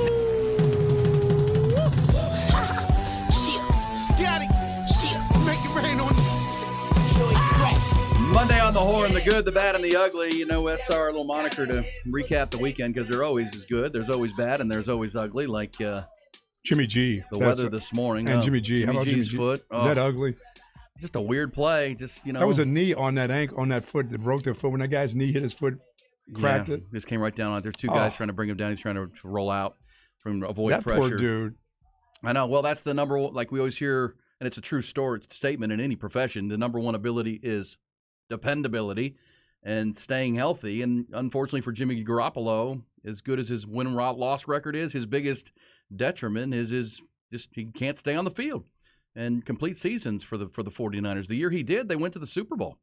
So yeah, I mean that's ugly, and it impacts the NFC in a big way, and opens the door even further for the likes of Philadelphia and Dallas and Minnesota, potentially the Buccaneers, who we'll see tonight on Monday Night Football. I would just say, in a good, bad, and ugly Monday, the good is just, every Monday we get to come in here and talk about the good, and boy, from Friday night with the Dripping Springs Vandergrift game, which was, it's everything you want on a Friday night high school football game. Two local teams going, leaving it on the field for 4 quarters. It was just the momentum swings of that game, everything you want. And then flip around and watch K-State and TCU in the Big 12 title game on Saturday.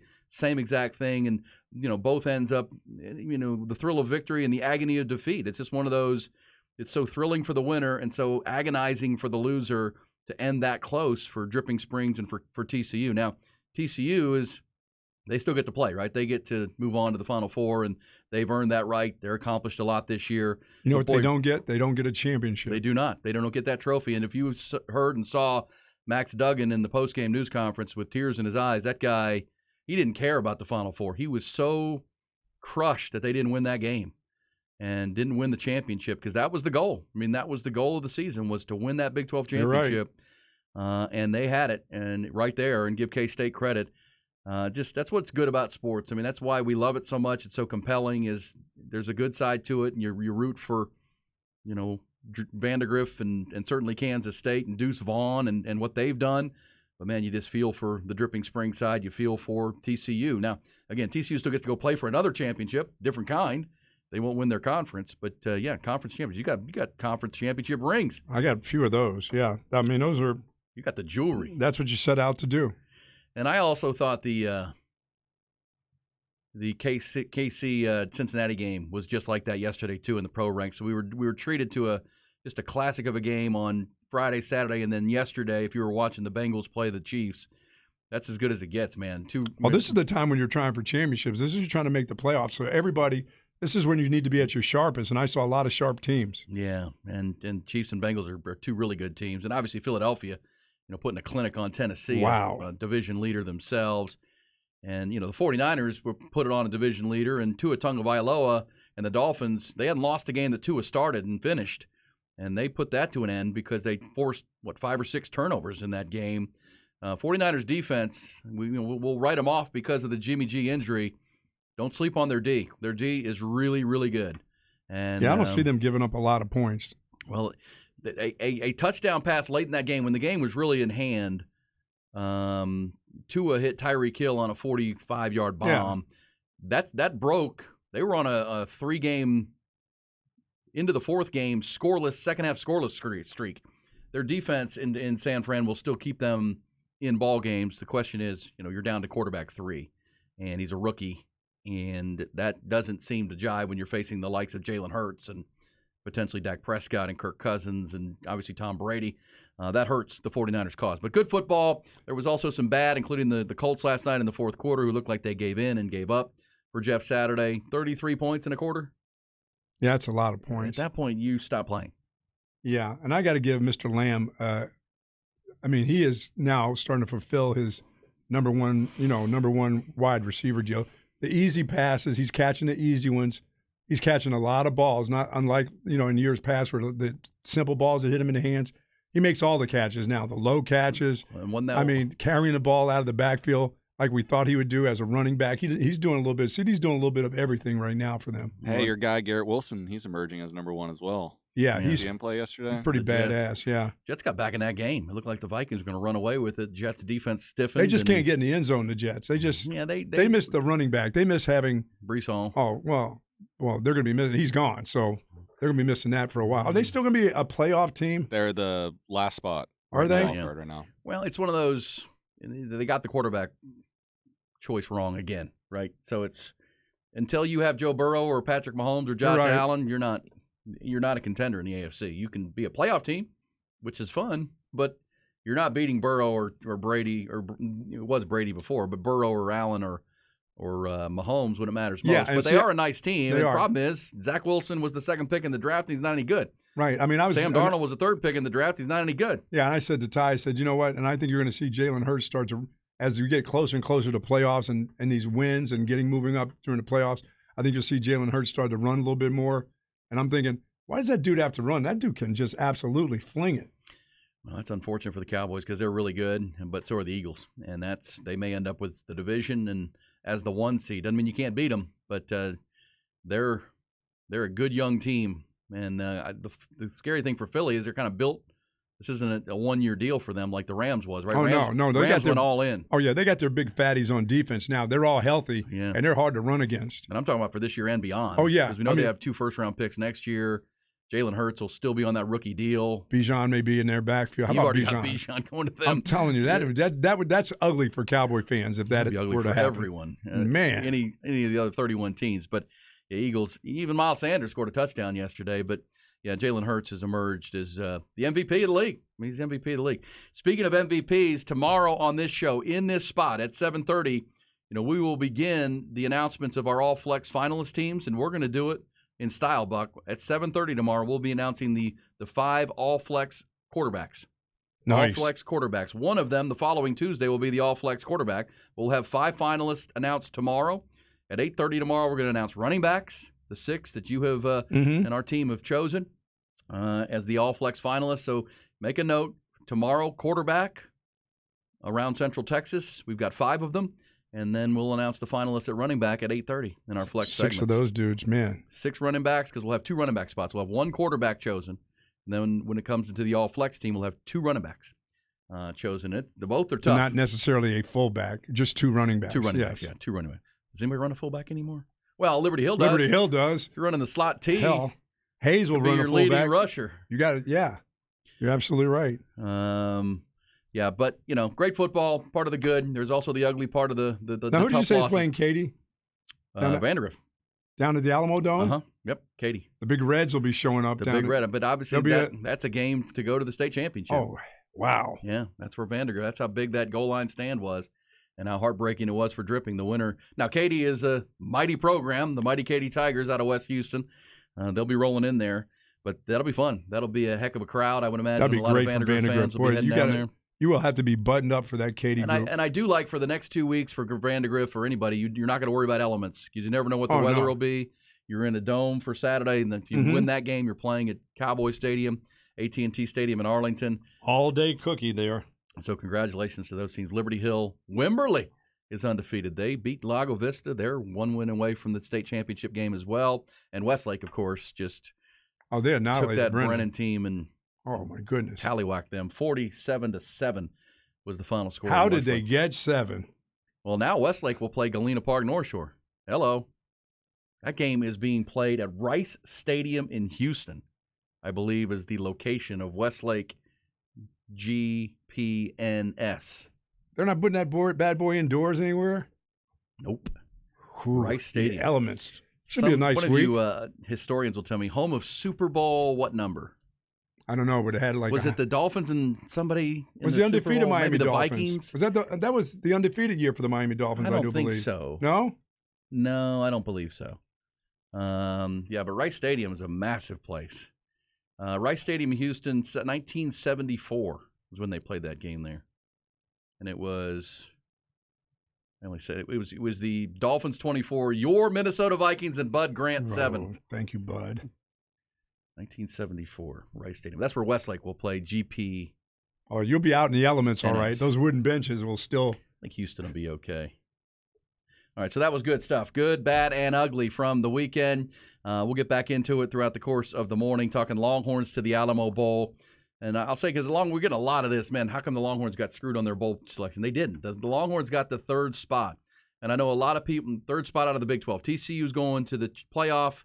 Kansas State got the Sugar Bowl.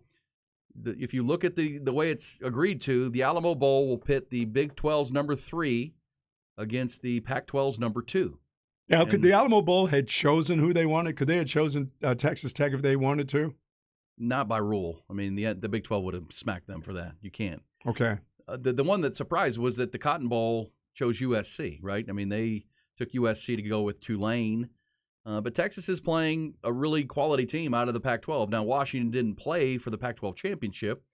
Obviously, that was Utah, who's going to go play in the Rose Bowl. But, everybody's mad that Oklahoma's getting to go play in Orlando in what was called the Citrus Bowl for a long time. That's not a better bowl. It's not. The Alamo Bowl is the higher level, but at the same time, it's not where Texas wants to be right now, but it's where you are because of 4 losses. It's just a great trip, the Citrus Bowl. And, down near Disney. Thursday night, the 29th. Yeah, it would be a good trip, but Florida State, 13th ranked team. Washington's 12th ranked. Texas is 20th. I got a chance to go to the Citrus Bowl when Boston College played Georgia. Ooh. Did you win? Yes. Oh, you did? Mm-hmm. Hey, you guys won some big games back in Yeah, the we were day. beating Georgia and Alabama during Beat those Texas times. a couple times while you were at Boston College. One time. Let's not. Got Let's your not. knee blown out twice. That's what I was let's thinking not have about. Coach Royal turn over there now. You don't want to hear that because the one time we won at Boston College, it was his assistants that lost that game because he always used to let me know. He said, my assistants lost that game, and I said, Coach, believe me, I know it wasn't you. It was them. It says Alamo Bowl gets their first pick of the Big 12 team, not in New Year's 6. So That's they could true. have taken Tech. That's Texas correct. Tech. Okay. Well, And Texas Tech is going to bowl, right? I guess they could Jordan have. McGuire They're playing congr- Ole Miss in the Texas Bowl in Well, Houston. the Texas Bowl, Yeah, then that's the next level down. Yeah, congrats to Texas Tech. And Texas, like as far as the pecking order of the Big 12 and its agreement with their bowls, Alamo is the top one that's not at New Year's 6 or Right. the playoff. Number 2 would be Texas Bowl, and then it's the Cheez-Its Bowl and on down. Like Baylor's going to play in the Armed Forces Bowl against Air Force or So something. congratulations to Coach McGuire in his first year. Yeah, going to a bowl. That's awesome. Going to a bowl game, yeah. That's a good thing. Something does run through Lubbock. And they're playing Ole Miss in that Texas Bowl. That'd be a good football game with I'll be there. Ole Miss down at NRG, where the Texans stunk it up again yesterday.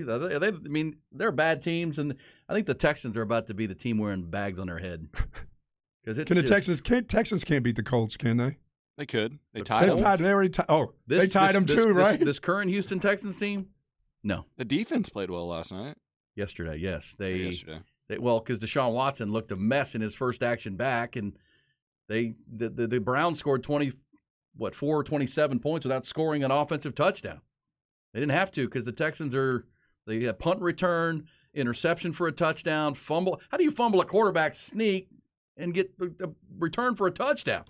Only the Texans can figure that out. That's happened twice this year, actually. But I know Josh Allen. they're playing for the number 1 pick, which they're on their way to being. And every time, the fact that the Browns, they needed to beat the Browns because they need the Browns to lose games because they get the Browns pick too because of that Deshaun Watson trade. They want that one to be as high as it can be. Absolutely. All right, we'll come back. Let's hit the hot or not with TY. Also, we got more good, bad, and ugly to come on a foggy. Speaking of ugly, be careful out there. Dense fog advisory all morning long as the warm air is moving in.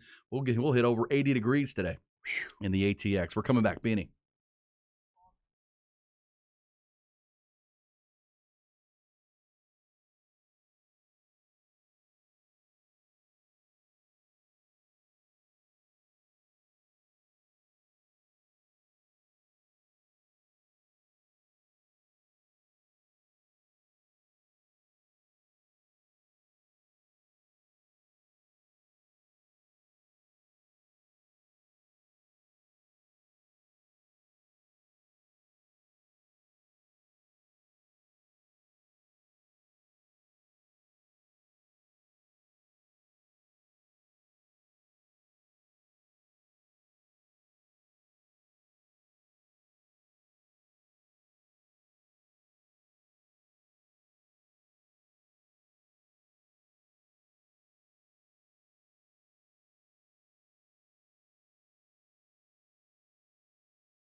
This segment brought to you by Altstead Beers, brewed right here in the heart of the Hill Country. Check out their state-of-the-art brewery, tap room, and restaurant next time you're in Fredericksburg. Altstead Beers, no impurities, no regrets. None whatsoever. Well, there's probably some regrets sometimes, you know what I'm saying? But no regrets here. We have talking about Cowboys in 54 last night and how bad the Texans are. Just awful. You know, the Cowboys do play the Texans this week. Have you seen an early line on that, T.Y., our professional gambler in the box? What is the early line on that massacre? I'm going to go myself. I'm going to say it is going to be 15.5. Oh, that's not enough. I'm going to go with 17. Oh, man, 17 in See. an NFL game? Remember, we'll start with they're at least 2 touchdowns better than Houston. Not a Yes. doubt. Yes. They're in Arlington. Even on Houston's best day, they're 16.5. They're in Dallas. I mean, so it's a road game, so you automatically get the 3. Do they hate each other as an organization? I mean, is this I want to beat you down because you're in the state of Texas? No. Not really. They don't. It's not like the Rangers. I kind of and like the the Astros. Texans. It's not like the Astros and the Rangers. They don't No. like each other. No. Okay. And they're just But they're talent-wise, they can just beat them down without trying to even beat them down, right? talent, coaching, Oh, my- effort. I mean, let's go through the list of things the Texans don't put forth. 2 coaches. Yeah, and the Cowboys obviously are playing for a lot. They what they really need to just tallywhack the Yeah, Texans, you're right. and then they need the Giants to beat the Eagles. They really do.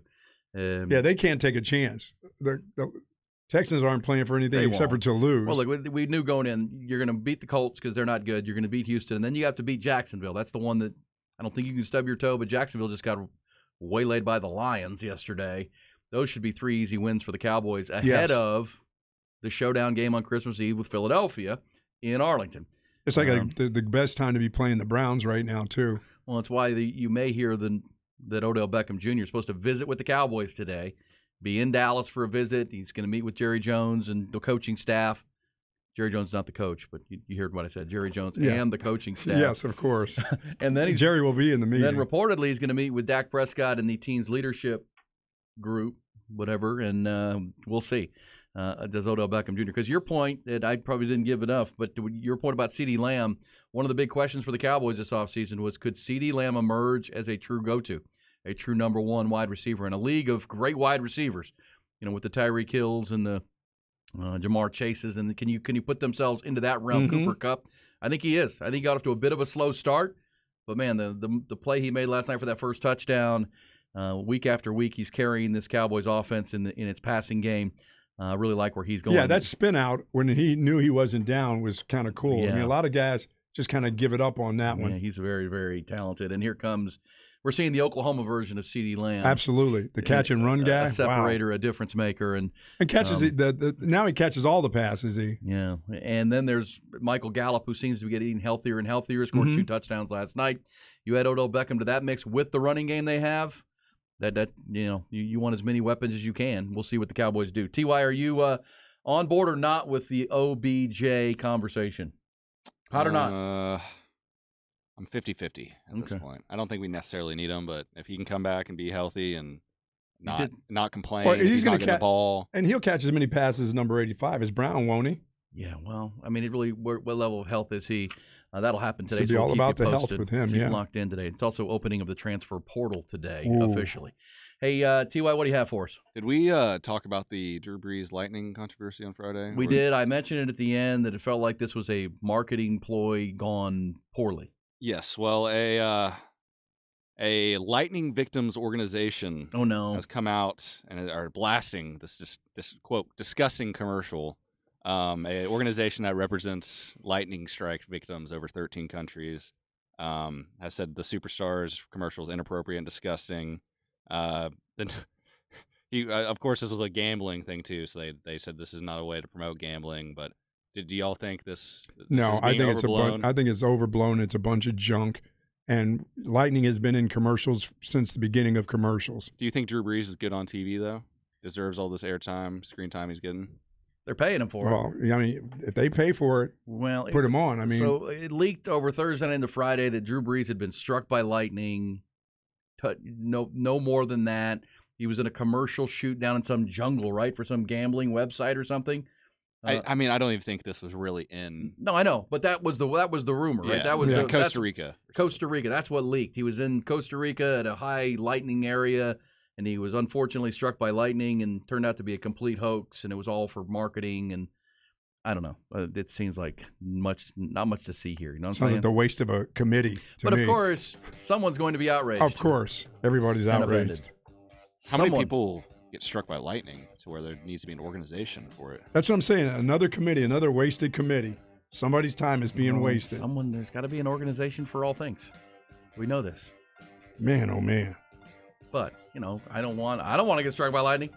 Oh, I don't either. Believe me, I leave the premises when that stuff starts getting around. I'm gone. I got no problems. My luck ain't that good. I like that 5-teamer I hit, but my luck is not that good when it comes to that. I'm out. Right. That's the hottest thing of the morning. Bucky continues to give you people terrible picks What? on air, but then go 5-0 in a 5-team parlay. Finished off by the Cowboys last night. Well, them Vikings and them Lions. Well, you were giving the people USC and TCU on the air on Friday. What it cost me? TCU should have run the quarterback. Dive, How about- quarterback sneak. How about a little option with that guy falling into the end zone? Lean on it and get pushed from behind and get yourself in the end zone. Max Duggan was not going to be denied that game. There was at some time I was thinking Max Duggan's going to call his own number. He's just the play's going to come in, but he's going to call something different. In the huddle, go, hey, I know what they called. We're not doing that. We're going quarterback sneak, push me from behind. Yeah, let's go. We'll hear Max Duggan coming up, an emotional Max Duggan. They're going to the playoff anyhow. We kind of thought they would, but man, they wanted that Big 12 championship bad and did not get it. We'll hear from the possible Heisman Trophy winner, Max Duggan, coming up. We'll debate all that. It's Good, Bad, and Ugly Monday. Be careful out there in the fog.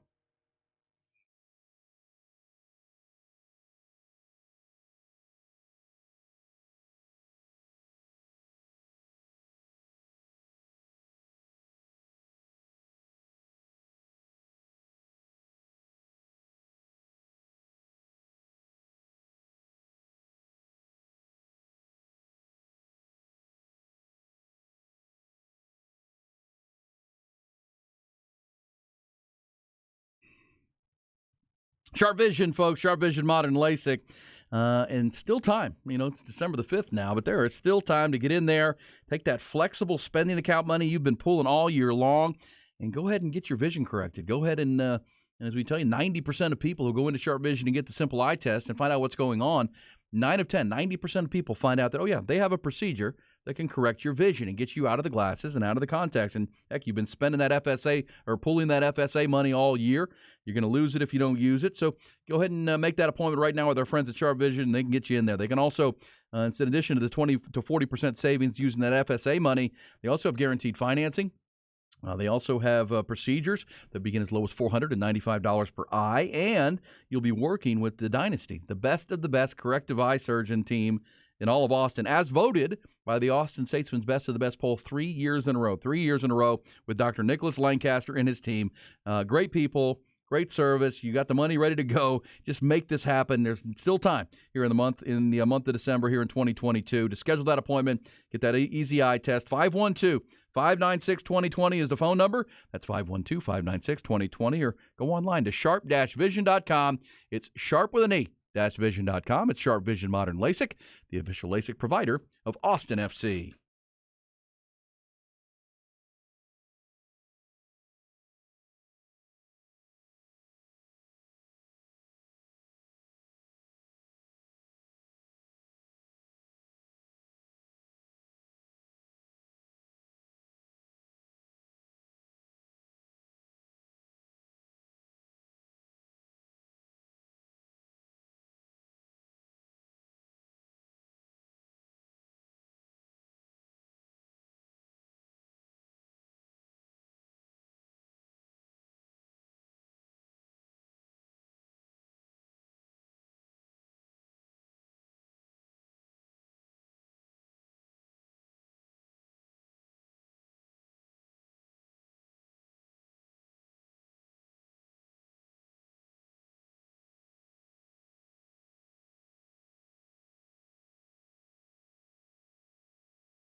You better put them together for a foggy but busy Monday.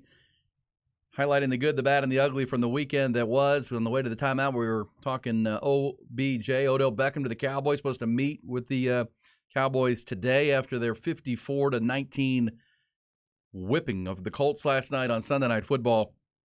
Somebody said, what will OBJ do to the locker room? And this is a question that begs, Ty was 50-50 as a Cowboys fan on, do you want OBJ and the concerns that could come with it? Since Dak Prescott returned week 7, you realize the Cowboys are number 1 in the NFL in points per drive, number 1 in TDs per drive rate, also first in third down rate, and converted 20 of 23 red zone appearances into touchdowns. So to the point of, do they need Odell Beckham Jr. at this point? They seem to be hitting their stride offensively. I don't know. We'll see. They're, obviously Jerry Jones wants to leave no stone unturned and is smelling an opportunity here in the NFC. And I don't get, what is he going to do in the locker room? Is he going to go in lockers and start stealing wallets or something? What do you think he is, Doug Gottlieb now? Really? Oh, sorry. I mean, what is he going to do? No, I guess just... He's got a team full of really good leaders, Yeah. Supposedly he was a good locker room presence in L.A. last year. By all accounts, he was not, I would say, on his best. Because clearly in Cleveland, he and Baker Mayfield didn't get along. It was oil and water, and it was as much Baker's fault as it was Odell's fault, I think. He just got his way in New York. He was doing shampoo commercials. He was a star.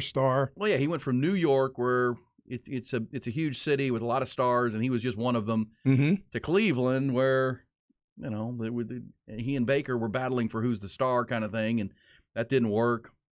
Odell Beckham Jr. I mean, remember the father was involved because he had video that Baker was purposely not throwing to OBJ, and whatever that soap opera was. But when he got out of there and went to L.A., another big town with big stars, on a team full of stars, he fit right in. So you kind of feel like Dallas is a big town with big stars. Dude's trying to win another Super Bowl. And wants to make some money and win a Super Bowl. Would it help the Cowboys? I would just say this. I don't think it can hurt.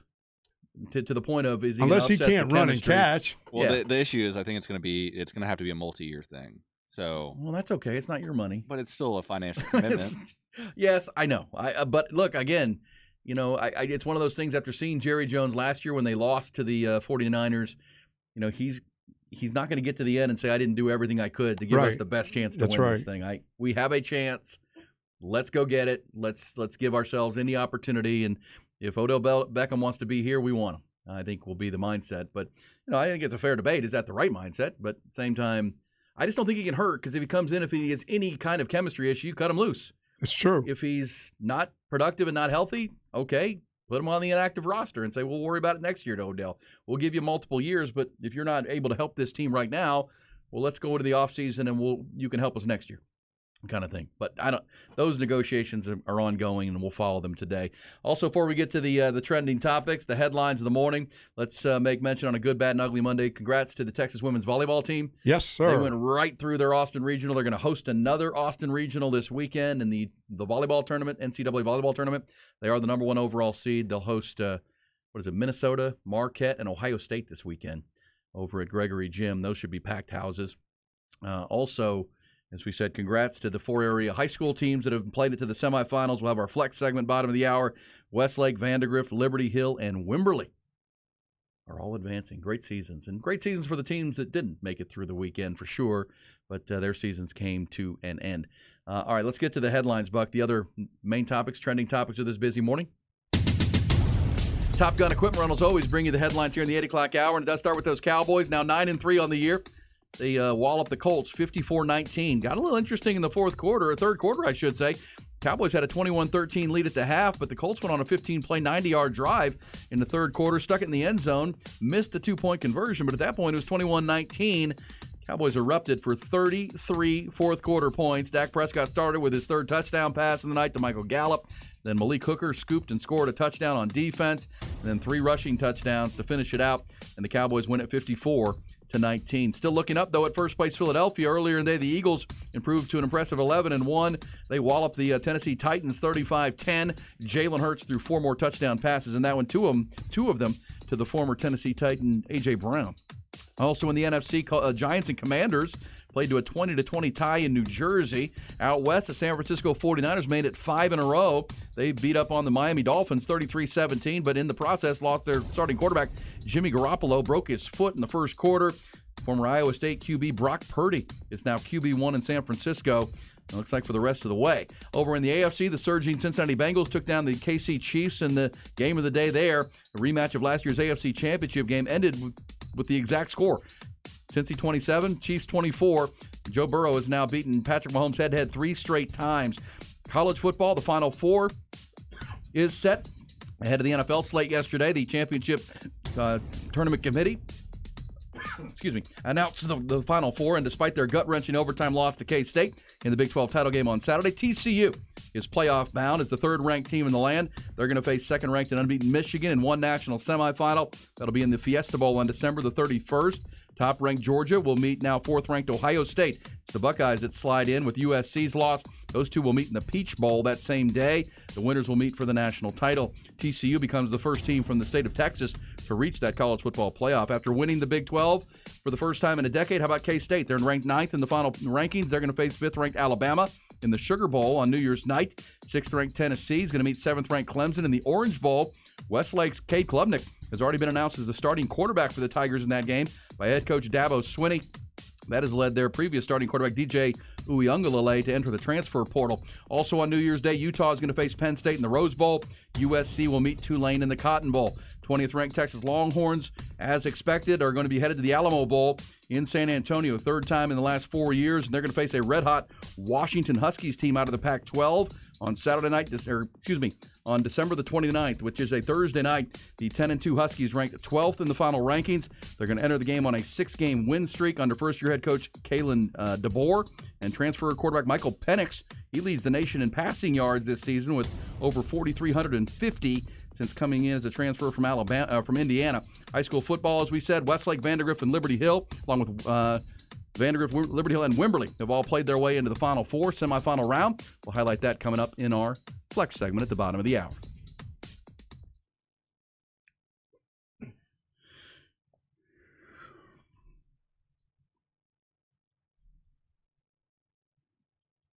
What is the early line on that TCU-Michigan game?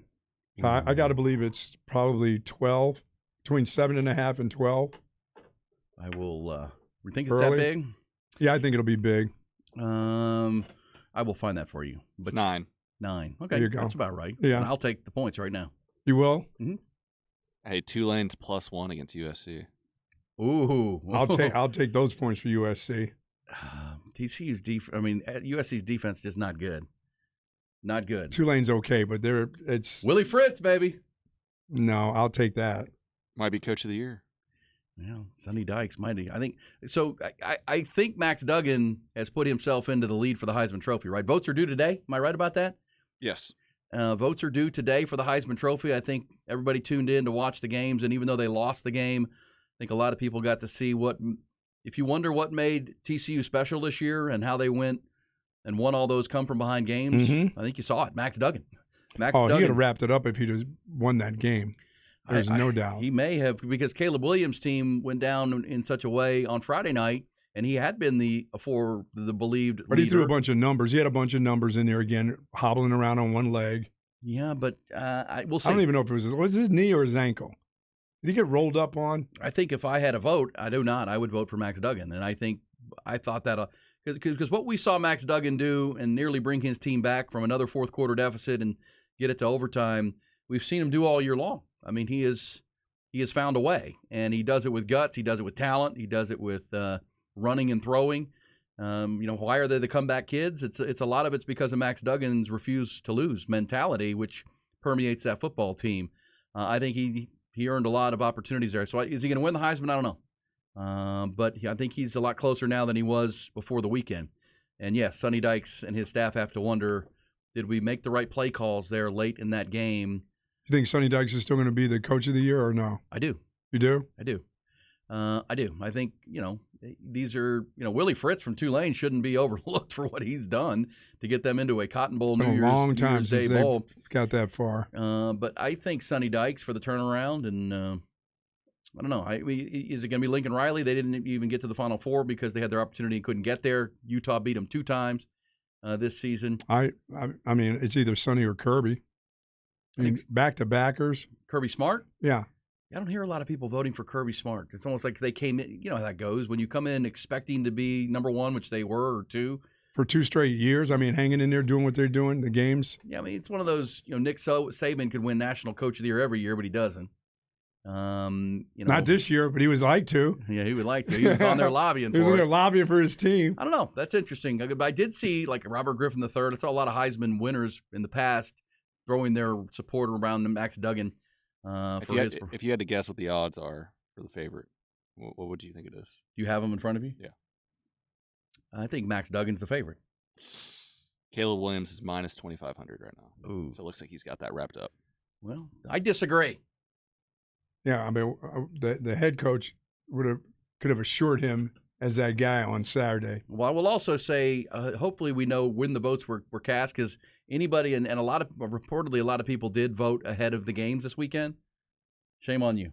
Shame on you. You should lose your vote. So who is it? Just Heisman winners that vote on that? Oh no, media members. Oh, media. There's a lot previous of Heisman winners. How many votes are there total? Like a few. I think thousands? there's like 400 votes, which is a lot, obviously. If you're a media member, how do you get that vote? Well, they vote in regions. They vote in regions, right? And the regional vote, obviously, Caleb Williams is going to win the West Coast vote. Max Duggan's going to win likely the South, or Texas and this area. He's not even in the top 3 odds right now. Really? Yeah, Who is? it's Hooker, Stroud? No, Hooker's off the board. Stroud still hanging in there. It's Caleb Williams minus 2,500, C.J. Stroud plus 2,000. Oh, Max Duggan's plus 2,500, and then Stetson Bennett plus 10,000. All right, so I think I don't know. I think this will be a narrow vote. No one's going to win it in a landslide. That's pretty clear.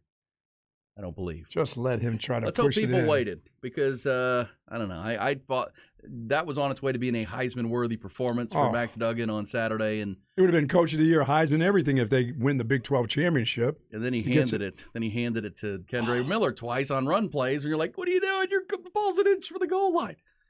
Just And get in that the big guy deep- he won't be denied. You can't be that deep when you're if you're the running back then. You got to sneak up at least a full yard. Yeah, I didn't love the play calls at all. I just feel like it was almost like the sense watching, or if you were in the building, was if you let Max Duggan have a chance to get across that goal line, he's not going to be stopped. Right. He's going to will his way into the Well, end zone. he's not going to get a one-on-one tackle for sure. And if it's quarterback sneak, he's going to drive his legs, and I don't care how tired the guy is. He's But the going- old push the guy. I was waiting for the guy to go I in know. motion and start Come pushing. push him. I always say that's from the goal line like that, when the ball is the nose of the ball is almost touching the chalk. That's an But unstoppable what a charge play. by that defensive line for K-State Hey, you give them- twice. That's Man. back-to-back years that the Big 12 championship has ended at the goal line in goal line stands. Baylor did it to Oak State a year ago, and now K-State has done it to Texas Tech, and they claim the Big 12 championship. But as we thought, TCU had already secured a spot in that playoff based on losses in previous weekends, including USC on Friday night, which really that just stuck Ohio State in there.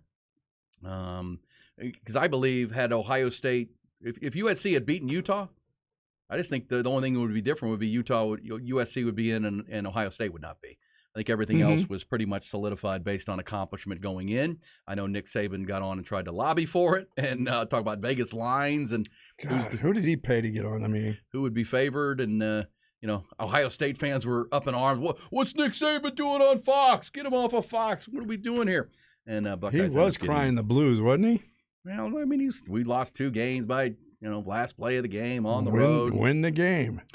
But can I also say, before we hear from Max Duggan, because Max Duggan was highly emotional after that game, as you might imagine, can we just say this now that all the games have been played in the regular season and championship Sunday? The SEC West was not good this year. No. The SEC West, which has dominated college football and is year by year the best division of any conference, any part of college football, with the best team being LSU, I mean, they got stomped. They got stomped by Georgia in the championship game. So, and remember, LSU was the representative in the championship from the West. And Alabama, if you look at their accomplishment as far as teams they beat, they didn't have like super quality wins. Their best wins were over, Mississippi State, Ole Miss, their best wins. And those are teams from the West. So it appears that on on the playing field, the SEC East was the stronger side of the SEC this year, with Georgia and Tennessee. Even Florida was a bit of an upstart. And, in the end, and South Carolina, with their surge at the end to beat Tennessee and to beat Clemson at the end of the year, that's a strong team. Yeah, there was more SEC to West expect down. from Mississippi. Hey, can we hear from Max Duggan? Because after the game, and we now know they're in the playoff, but I thought this was really compelling because this is his first reaction meeting the media, losing that game by an inch, losing that game in overtime, 31-28. Through and this program's been through over the past few years, how much you love this school, what would it mean to get to bring TCU to the playoff? Yeah, just, a lot of pride, I think, for our fan base, for our team, if we were able to do that, there's nothing more that I wanted, to bring this school championship. Today we fell short. I didn't make enough plays to help us offensively to kind of put us in that spot, but, there's nothing more than I want is to, get to school championship. Do you feel like you guys should be in the playoff? I don't even know right now. I think if we got in, we would give, one heck of a fight. And I think, our competitiveness would take over and things of that sort. But I'm just, I don't know. I wanted that one really bad. Right, there's Max Duggan. There's a lot of emotion. There you go. I mean, obviously, Yeah, he wanted that all of victory. He wanted that championship. Yeah, he didn't care at that point. I think most people were pretty solid that they were in, but still didn't matter to him. And that's why I give them – I mean, he's a big part of the reason I will take those 9 points, and I think TCU has a chance against Michigan in the semifinal round. Michigan will be favored. I get that. They're the undefeated team. They won the Big Ten championship. Jim Harbaugh's built a heck of a program. I don't think you're going to run away from TCU. You may get a lead on them. Yeah, but they'll be battling back. Yep, they'll fight back. I mean, Yeah, that's just been look their at that MO all Michigan. year long. I looked at that Michigan defense and I'm thinking, whoa. They're pretty good. They're a lot faster. Michigan used to be that whole strength thing, dude. They got some fast guys on their Jim team. Harbaugh, preached patience, and yes, let's also give Jim Harbaugh this. When he was almost on his way out and they cut his pay, he really looked at himself in the mirror in his program under a microscope and made some changes to how they were doing things, and it's paid off. I mean, they're back-to-back years Big Ten champs, and don't think the NFL is not going to be poking around with Jim Harbaugh here in the coming months. I don't think it'll happen until the season's over, but Jim Harbaugh's name will emerge as one of the candidates for all these head coaching jobs that are going to come open in the National Football League because he's had such great success at both levels. And I'll say this for the matchup. The team that did the best job defensively on TCU was Texas at the end of the day. I mean, Texas, outside of two big plays, pretty much throttled that offense here in Austin. And they've put numbers on everybody else. Max Duggan has moved the ball on everybody else. And obviously, Jim Harbaugh and his staff will go to that tape and say, what did they do that night? Yeah, they'll go into the game with a healthy wide receiver, which will be important. Well, that's both teams will be able to get healthy. Michigan will not get Blake Corum back. No. The Heisman But Trophy TCU will back. get their wide receiver back because he's been limped up. He's been Quentin Johnston with a month to get healthy. Yes. For 3 weeks. You got to think he's a top 20 pick out in the NFL. Mismatch on the outside, which can create things for you. To go with Tay Barber, to go with Kendre Miller in the run game. I just think TCU's talented. They're veteran, and they've got a will to win. They'll be in that game. Now, the Georgia-Ohio State matchup, I mean, that's another interesting one because Georgia is probably a heavy favorite too. But if you go back to the start of the year, Buckeyes were one of the heavy favorites right there talent-wise with Georgia, and they're going to get healthy. I mean, I got to think Jackson, they'll get their running back. Yeah, Travion Henderson to go with, Mayan Williams can get healthy there. You got to think, gosh, I know Ohio State fans are hopeful, but Jackson Smith and Jigba, who to go with, Marvin Harrison Jr. God, it seems like he's been out for a long time. He's hardly played this year. I mean, that hamstring has been since week 1. He's been trying to battle back, and there's been a lot of people in Columbus wondering if he's doing the whole NFL shutdown kind of thing, that he's eyeing that. But you got to think he's going to try to get healthy and play in this game. These games, obviously, because if they were to be... Oh, that's right. After today, we're going to hear about a lot of those guys who are playing in bowls that won't be playing in bowls. Well, I think Longhorn fans will be wondering about a guy like Bijan Robinson. Is he going to play in the Alamo Bowl? Or will he say, you know what? Business decision. Business.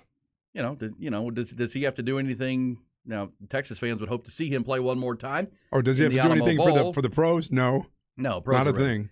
Pros are just ready to draft him. Yes. So, yes, I mean, yes, there'll be a lot of – and I think a guy like Jackson Smith and Jigba, who will be right up there with Quentin Johnston and Jordan Addison as the number one receiver in the draft, I got to think he's going to try to get himself healthy and play in that game. Same time, his agent might say, Jackson – we need that extra 2 weeks. the combine is only, 6 weeks after that game. Do you really want to do that? I don't know. But we'll see. I think as an NFL team, you'd love to see the competitor and those guys say, we have a chance to go win a championship.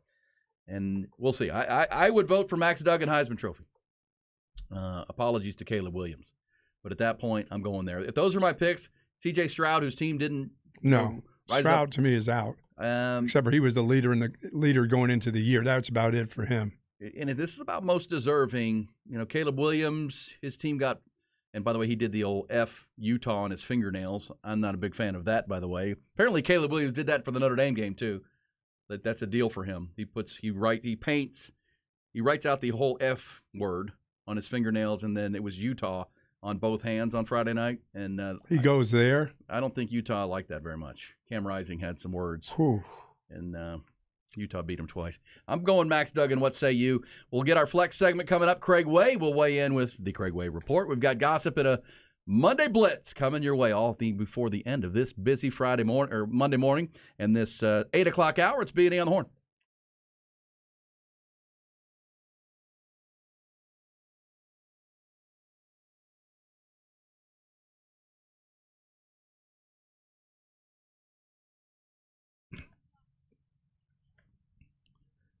BetUS is the place you want to go to for longevity and integrity. I think BetUS is the place you want to go for 5-team parlay. That's where you need to make the call to me. And I'm going to give you what is that called? What level is that? If I call you, you're going to give me your real picks, or you're going to give me the on-air picks? You mean like the ones I give to the people on Fridays? Exactly. The ones that may not win, which they didn't. But no, BetUS is absolutely fantastic. And now you're getting into college basketball and the NBA, which is really starting to heat up, but all the sporting events, MMA, you name it, soccer, as we continue to move on in World Cup, they've got everything that you need. Everything you need all the time, 29 years. Gosh, they've been doing this the longest. There's so many new companies in here into this space, but BetUS has been the best for nearly 3 decades now. They're America's favorite sports book and will be yours. It's where the games begin. So begin your game playing at BetUS.com. That's BetUS.com, or call them 800-79-BET-US. That's 800-79-BET-US. And you can be on your way to fun. Up to 200% in bonuses when you use the promo code HORN, HORN. That's 200% in bonuses, HORN at BetUS.com.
Appreciate our buddy Glenn Davis. Soccer Matters tonight, 7 o'clock. USA. Is it fair? I'm not the biggest soccer expert. Y'all know that. But those were 3 pretty soft goals. I mean, they were highlight reel goals for the Netherlands, but it felt like you don't see guys that wide open in the box one time, much less 3 times. No, I just and they got little bodies. Well, you got to get a body. Even if you got a little body, get it on him. Yeah, get that in his body way. on. Yeah, that. And it was the most. We got some short-legged dudes. I'll give you the first one because it looked like the top goal scorer for the Netherlands got behind the USA's best player and just beat him to the spot. That happens. The second goal, I thought, gosh, that was in stoppage time or extra time, headed to the half. It was just like, can we get it to the intermission at 1-0 and you got a chance? They got that second goal in that 1 minute between the 45 and 46 minute mark, and it was another. Looked like the USA let their guard down on the defensive end and a good cross right to the middle of the field. And then the third goal came after the USA had gotten a goal on the board on that Pulisic setup, and it was kind of a lucky, touch and try by the USA. Got it to 2-1, and USA was getting a ton of chances. And so you're thinking, okay, they could maybe get the equalizer, and then they give up the third, and I thought that was also a little bit too easy. We'll be ready for 2026 where we got a freebie in. And we don't have to worry about getting in there. We're in. Yeah, because the host country will get in automatically, don't have to qualify. And this group, which was very young as a roster this year, will be 4 years more seasoned and get to play together in international play between now and then. And we'll see. They'll enter the 2026. What do you think, Ty? We need more international players? What, guys not from America? Yeah, like can we grab some that say they lived in New York for a month or 2 or something? Yeah, a little bit of that. I mean, this experience is going to mean the world in the next World Cup. So a lot of these young guys getting their chance. I think round of 16 is about where everyone thought we would, end this journey. So it can't be too disappointed. Yeah, the fact they made it through group play was big. That's true. I'm working my way, getting myself together for 2026 already. If you're not working at it now, you're going to be late here by Christmas. You got to feel like that. Hey, so that happened on early Saturday morning. Then we're treated to a tremendous Saturday of college football, high school football as well. With that as mind, can we dive into the flex?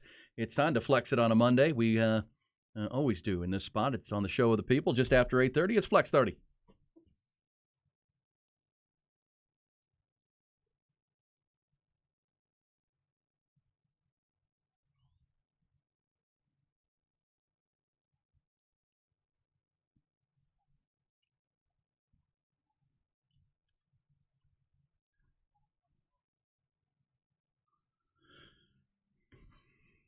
Boom, chicka, boom, boom, boom. All right, flex segment, Buck. We mentioned 4 area teams. Actually, put 5 in there if we do. And Craig Old Seaway will get frustrated if we don't mention Granger and Burton.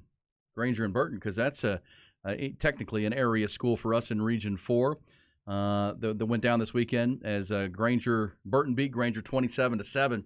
But the 4 more area schools, Westlake, Vandergrift, Liberty Hill, and Wimberley, are into the semifinal round. That means the end of the run for Lago Vista, who lost to Wimberley for the second time this year. And, man, that Vandergrift Dripping Springs game is one of some controversy. People don't know if Austin Novosad fumbled the ball at the goal line. If you missed that, it was Friday night, 27-24. Dripping went on a 19-play drive. We're at the goal line, chance to dive in and potentially score a game winner with about a minute to go in the game.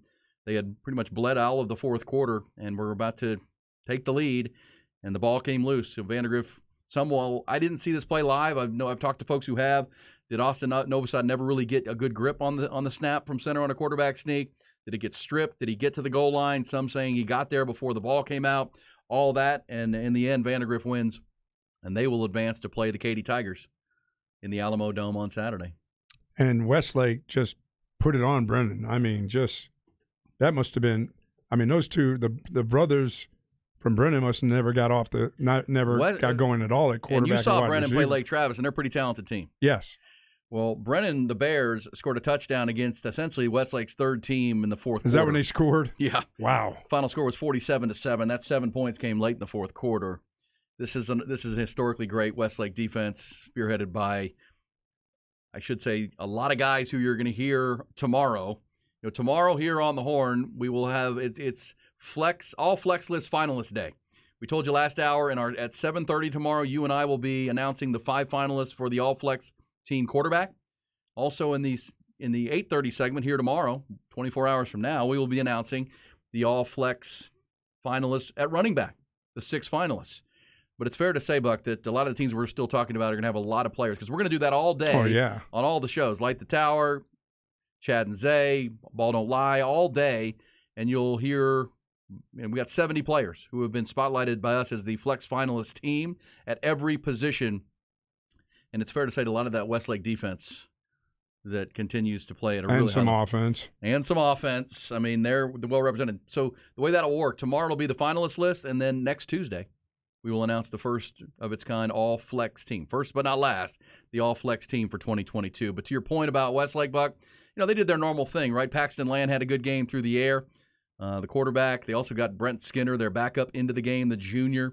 But this was about defense. I mean, they just lock people down. They had 7 sacks. They forced a couple of interceptions and a fumble. I mean, they just overwhelm you on the defensive end. Oh, yeah. 7 sacks. They had, a couple of picks. I mean, they just suffocate you. Now, you know who Westlake plays next.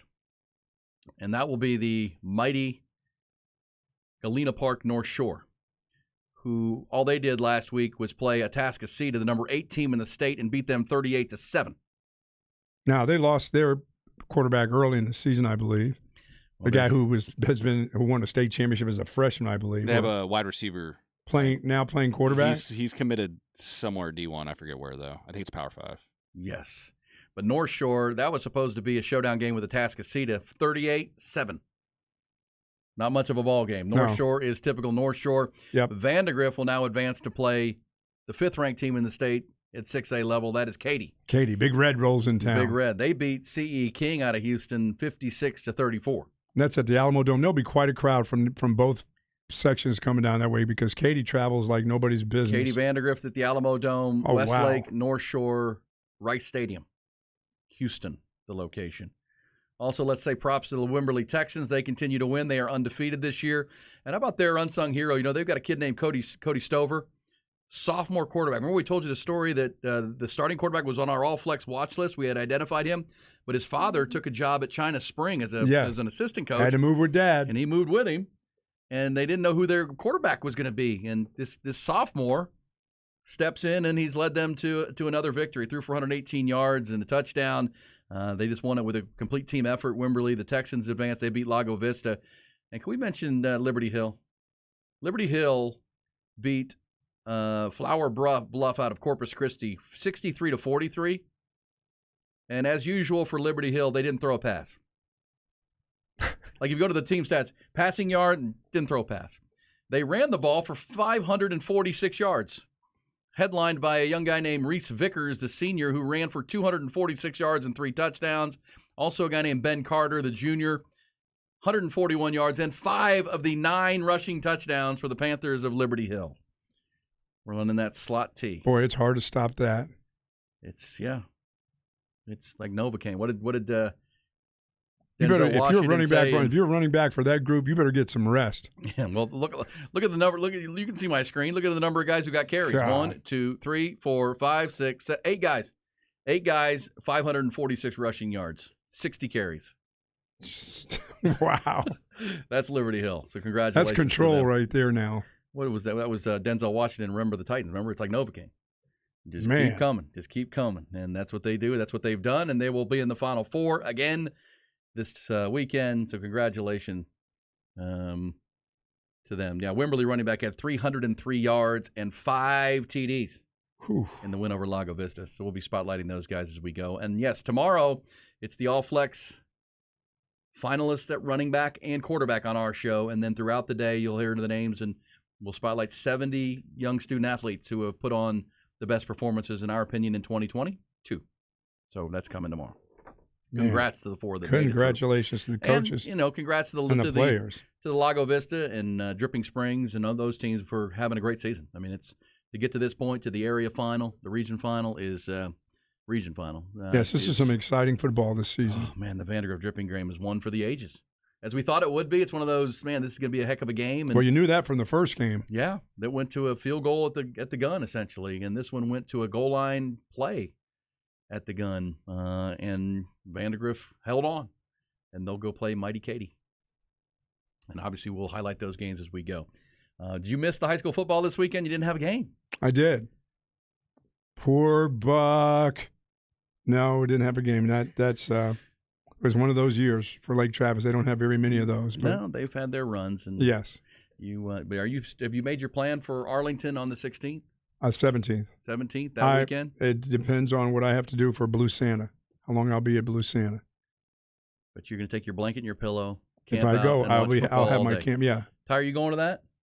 I hope so. You hope so. It's my birthday weekend. So I usually go Ooh. up there for that and celebrate a Shaps victory. There you go. Can you do the math? Because it's not going to work for me on a Monday morning. But if Westlake were to win this week, I mean, Galena Park North Shore is a huge challenge, obviously. If they get to the state championship and were to win that and won their 4th in a row, what number would that make it for wins in a row? 56. 56. This weekend would be 55. That is really hard to do in football. I don't care what level of football gosh. it is. I mean, you got different quarterback. Look, I mean, this is the morning in which we're talking about Cade Klubnik, who was the starting quarterback for the back-to-back state titles, or 2 of them last year for sure.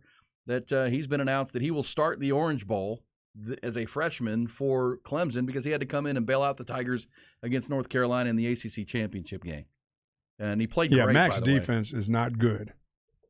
Mac Brown's defense? Yeah. No, but Clemson's is. After DJU got pulled and he was not playing well early, Cade Klubnik came in, threw for 279 he lit yards and a them up. touchdown. He ran for 30 yards and a score, and just looked like, okay, this is my team. Yeah, he just looks like a senior And playing. They won that game 39-10 to claim the ACC championship, and Klubnik is now the man. You can see how the team reacts to when he comes on the field. Oh, too. there's no doubt. There's so much more juice in that offense. Dabo Swinney's been a great coach, but it felt like after watching them play Georgia Tech week 1 that, man, there's no way that you can't go because he came in the first game.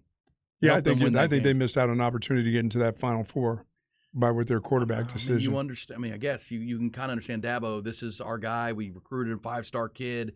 He's getting Hey, better. Dabo, don't go Sark. Win the game. You have to win the game. That's your guy. Okay, sorry, my guy, but my job is to win the game for the rest of these guys in the locker room. And welcome to college football. Guess who's already into the portal? DJ Uiagalelei. Yeah, okay, that's fine. And Cade Klubnik will be the quarterback moving forward into the Orange Bowl and beyond. But Yeah, and Dabo will be in our area trying to sniff out another quarterback from this area shortly. Well, DJU will have interest. I mean, I know what is passing, but there will be a coach that will bring him in. Yeah, Tulane will be needing a new quarterback. You got him at Tulane? Bro, come on, why not? Tulane's got a good team. Oh, they got a young quarterback. They're playing in the Cotton Bowl. UTSA is the spot. That's where Frank Harris is finally going to graduate after 6 years. Yeah, Frank is gone. That's where I'm trying to steer Hudson Card down there to mighty San Antonio. God, he's some man. Watching him play on Saturday, that lefty, he's slick. I mean, he's not overly fast. I mean, he just knows when I got to get out of here. Heck of a player. We saw that. Or here can in he Austin. throw it, though? What about TCU for DJU? Ooh, is that another Garrett Riley, Sonny Dykes? Because Max Duggan wasn't even the starter coming out of camp, and he may end up winning the Heisman Trophy. Or at least he'll be a top vote getter. That's interesting. That's an interesting call. Yeah, we'll see. We'll see. DJU into the portal. We'll be back when we do load up a Monday Blitz. Don't do it if you're out in that fog because it's dense out there, but be safe. What about those high beams? I put them on this morning. No, don't do the high beams in the fog. You got to That's do. only worse. If you're It's on the only back, worse. not when you're on a back road though, right? When there's nobody coming at you and it's not lit, you can throw the beams on back there, right? In the fog, Doesn't do anything for you. it doesn't. Makes it worse. Well, I like to see to the side of me because those deer kind of sneak on the side, and then they do run into the side of your car too. We'll get a little gossip in there too, but load up the Blitz. Here's Craig.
Salacious Gossip, load up your blitz, 447-3776. Gossip brought to you by Bud Light, official domestic beer partner of your Texas Longhorns, the Texas X's, and of Good Times in Austin, Texas. Holiday season in the ATX. Make sure you're always tipping back the ice-cold Bud Lights. Being safe and smart while doing so, having a plan.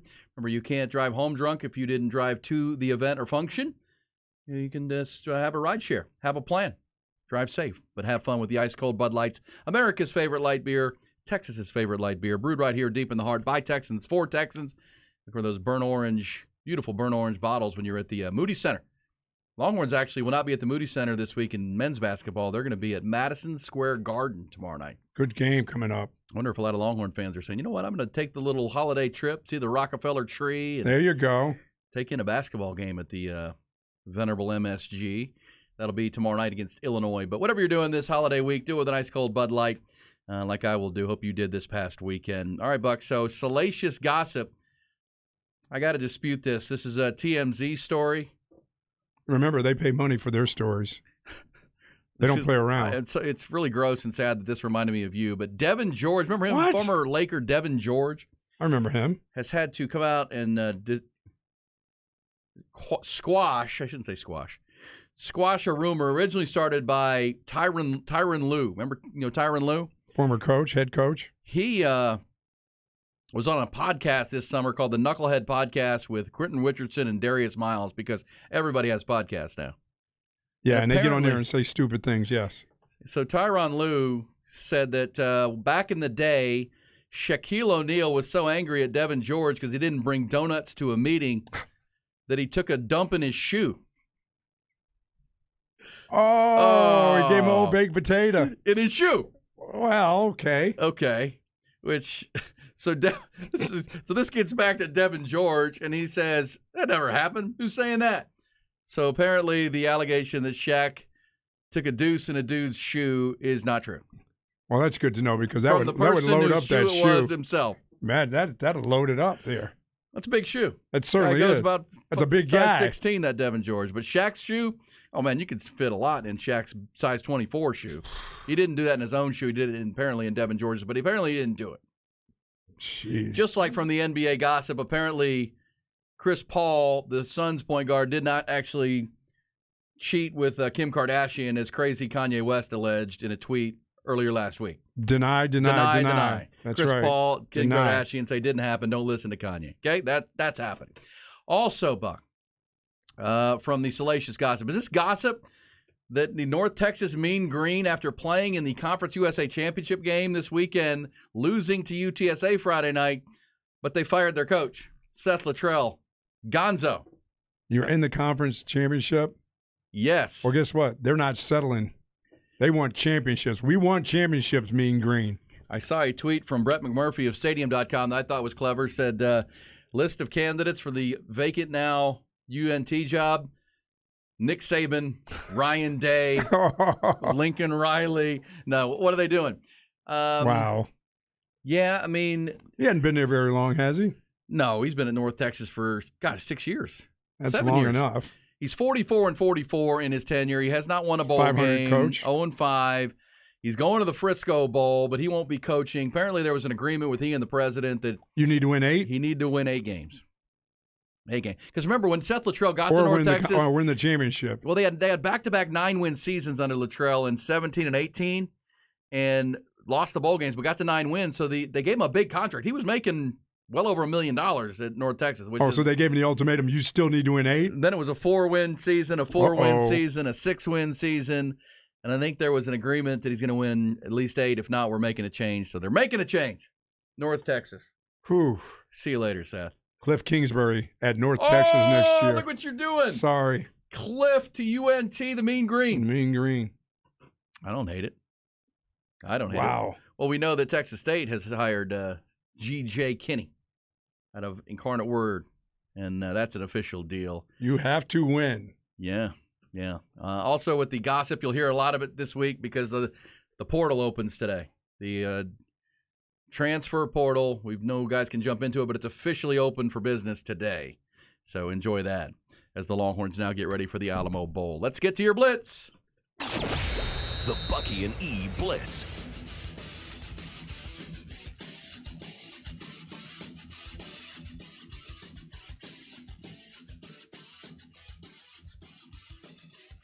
All right, let's go. First Blitzer, you're up. So I think Caleb Williams locked in the Heisman with his performance against Notre Dame. Now, I would argue if Max had brought TCU back to win the game against Kansas State, then, yeah, he could win the Heisman. But even in the championship game, Caleb Williams put up better stats than Max did. Yeah, it's going to be interesting for the Heisman. It definitely is. I'm just hoping Sonny Dykes didn't lose himself Coach of the Year with that madness at the goal line. Next Blitzer, you're up. E. Yes. E. Maybe you should do like Bucky and write poor little Max Dugan a letter to encourage him. Come on, that was a great comeback. Next Blitzer, you're up. Yeah, this is a Pastor Smasher. What's up, Smasher? Hey, Chris Sims, suck on these nuts. Chris Sims. Yeah, Chris Sims is out this morning with comments that the Big 12 is weak, and he played in the Big 12.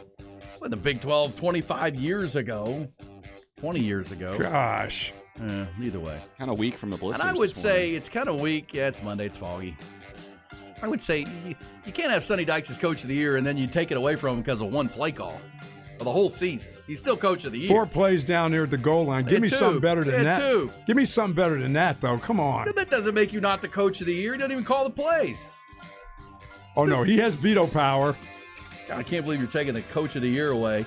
And Max Duggan's Heisman shouldn't depend on one play. That was unbelievable. Playing in the Final Four. Win the championship. You got to win the championship. All right, well, then give it to Stetson Bennett, 25-year-old guy slinging it around out there. I'm surprised. I wouldn't be surprised if he won it. Who's better? Who's done more for their team? Max Duggan. And Stetson Bennett? Yes. This year? Game manager. Yeah, I would say Duggan, yes. See? Yeah, he's more than a game manager. There's no doubt.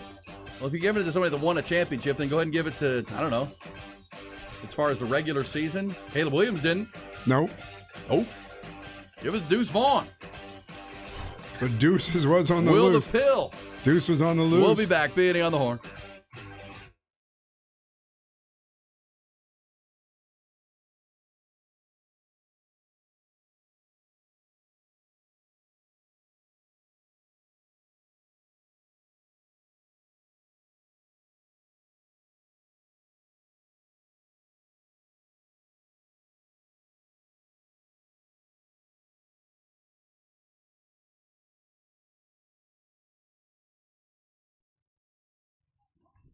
Callahan's General Store. Make it a Callahan's Day every day, except for Sunday because they're closed Sundays. But they're great people. That's what you're going to find out when you get in there for any thing you need or a gift idea. I tell you, Callahan's is a sneaky good spot for your Christmas gift shopping. For that someone in your life that's tough to shop for, they've got the great Western wear sections where they got the boots and the hats and the gear. Great, everything you need for the house, the ranch, the lease, and whatever you're going to need. They got that for you. Also, the housewares and the for that dude in your life who's going to love the tools. They have that, the hardware section and everything you need there. That's just the best. Then they've got the for your pets. You get your pet food at Callahan's. They've got that extensive selection of pet foods that no one can match.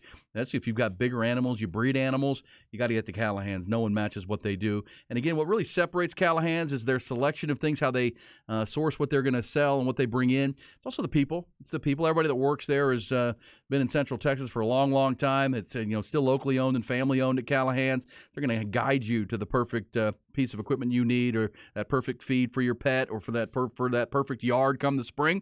It's everything you want. They're local, great people, family owned at Callahan since 1978, a Central Texas legend and still going right there between the airport and downtown on 501 Bastrop Highway. It's Callahan's General Store. Check out their online store at callahansgeneralstore.com and make it a Callahan's Day.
Busy 9 o'clock hour to start your work week, 5 December, and it's a busy one. Great weekend to recap with the good, the bad, and the ugly, and a lot to look forward to. We mentioned transfer portal opening today.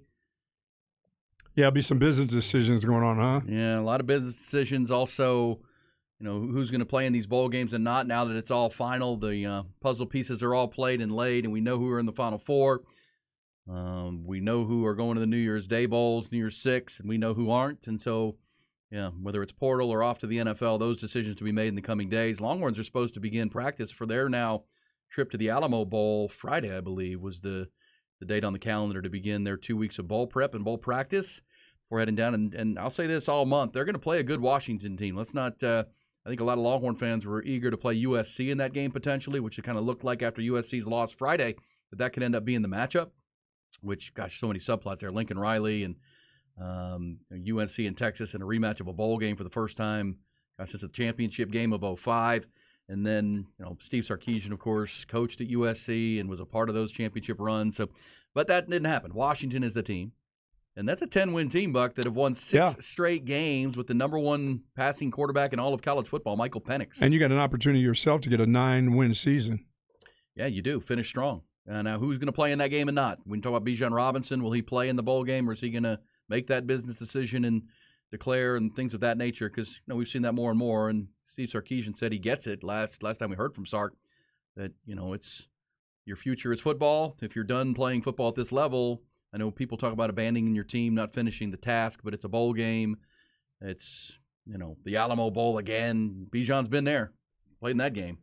Yeah, if you're a first round draft choice, that is a business decision for you right there. You're only going to potentially harm yourself with injury. Yeah, if you're a dude that's going in the 4th or 5th round and they need to give me one more film, you just get going. Yeah, against a good team. Sure. But when I say Penix and Kalen DeBoer, the head coach, was similar to Lincoln Riley, it is, because Lincoln Riley went to USC and loaded up on the portal and brought Caleb Williams with him from Oklahoma, and it helped him assimilate that offense quickly. This is what Washington did, because Caleb DeBoer was the offensive coordinator at Indiana, and when they were a threat in the Big Ten East a couple of years ago, and he took the head coaching job and brought Michael Penix from Indiana to help install the offense, and it's worked.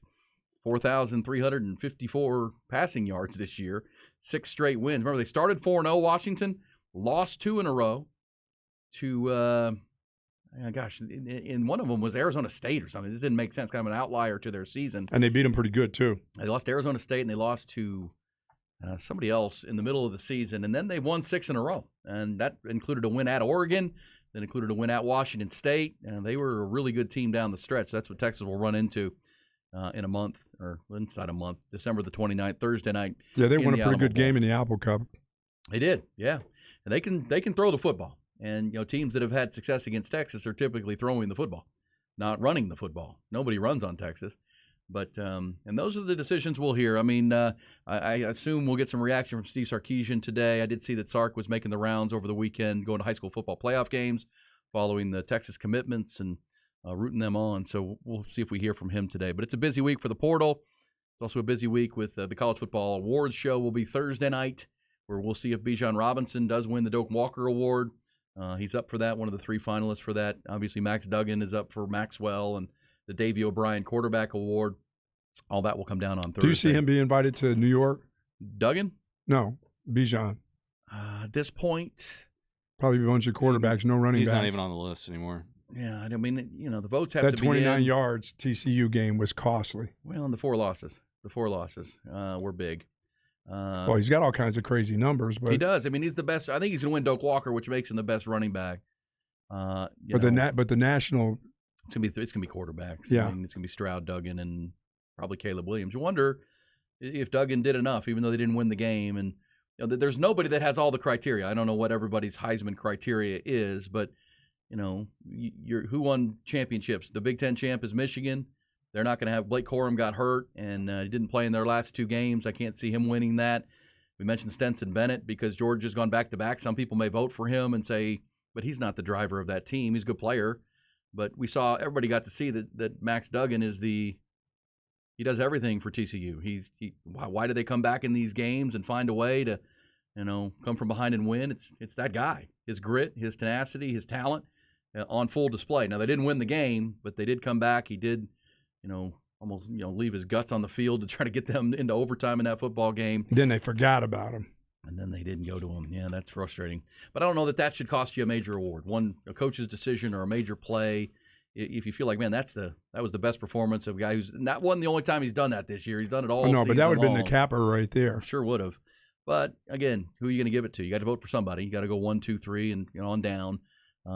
Caleb Williams, and shame on any Heisman voter who voted before the championship weekend, because I think there will be some of that just voted for Caleb Williams after the Notre Dame game. I hope that's not the case. You should let the season play out, and votes aren't due till today. So that'll play out. So that'll be part of a busy week, and we know tomorrow is our big flex day, as we're going to be announcing and shining the spotlight on our all flex finalists. 70 best players across the positions, across both sides of the ball, and specialists all day here on the Horn. We're excited about that tomorrow, so lock it in. But today we're recapping the good, the bad, and the ugly. Bottom of the hour, we'll get you your Dallas Cowboys Viking fence defensive play of the game. There were plenty of them last night. We'll get back into these Cowboys, who apparently are going to be meeting with Odell Beckham Jr. today, and maybe looking to sign Odell Beckham Jr. That's been a debate this morning. Is that something they should do? Can I ask you this question? Yes, sir. You probably are going to say no to this.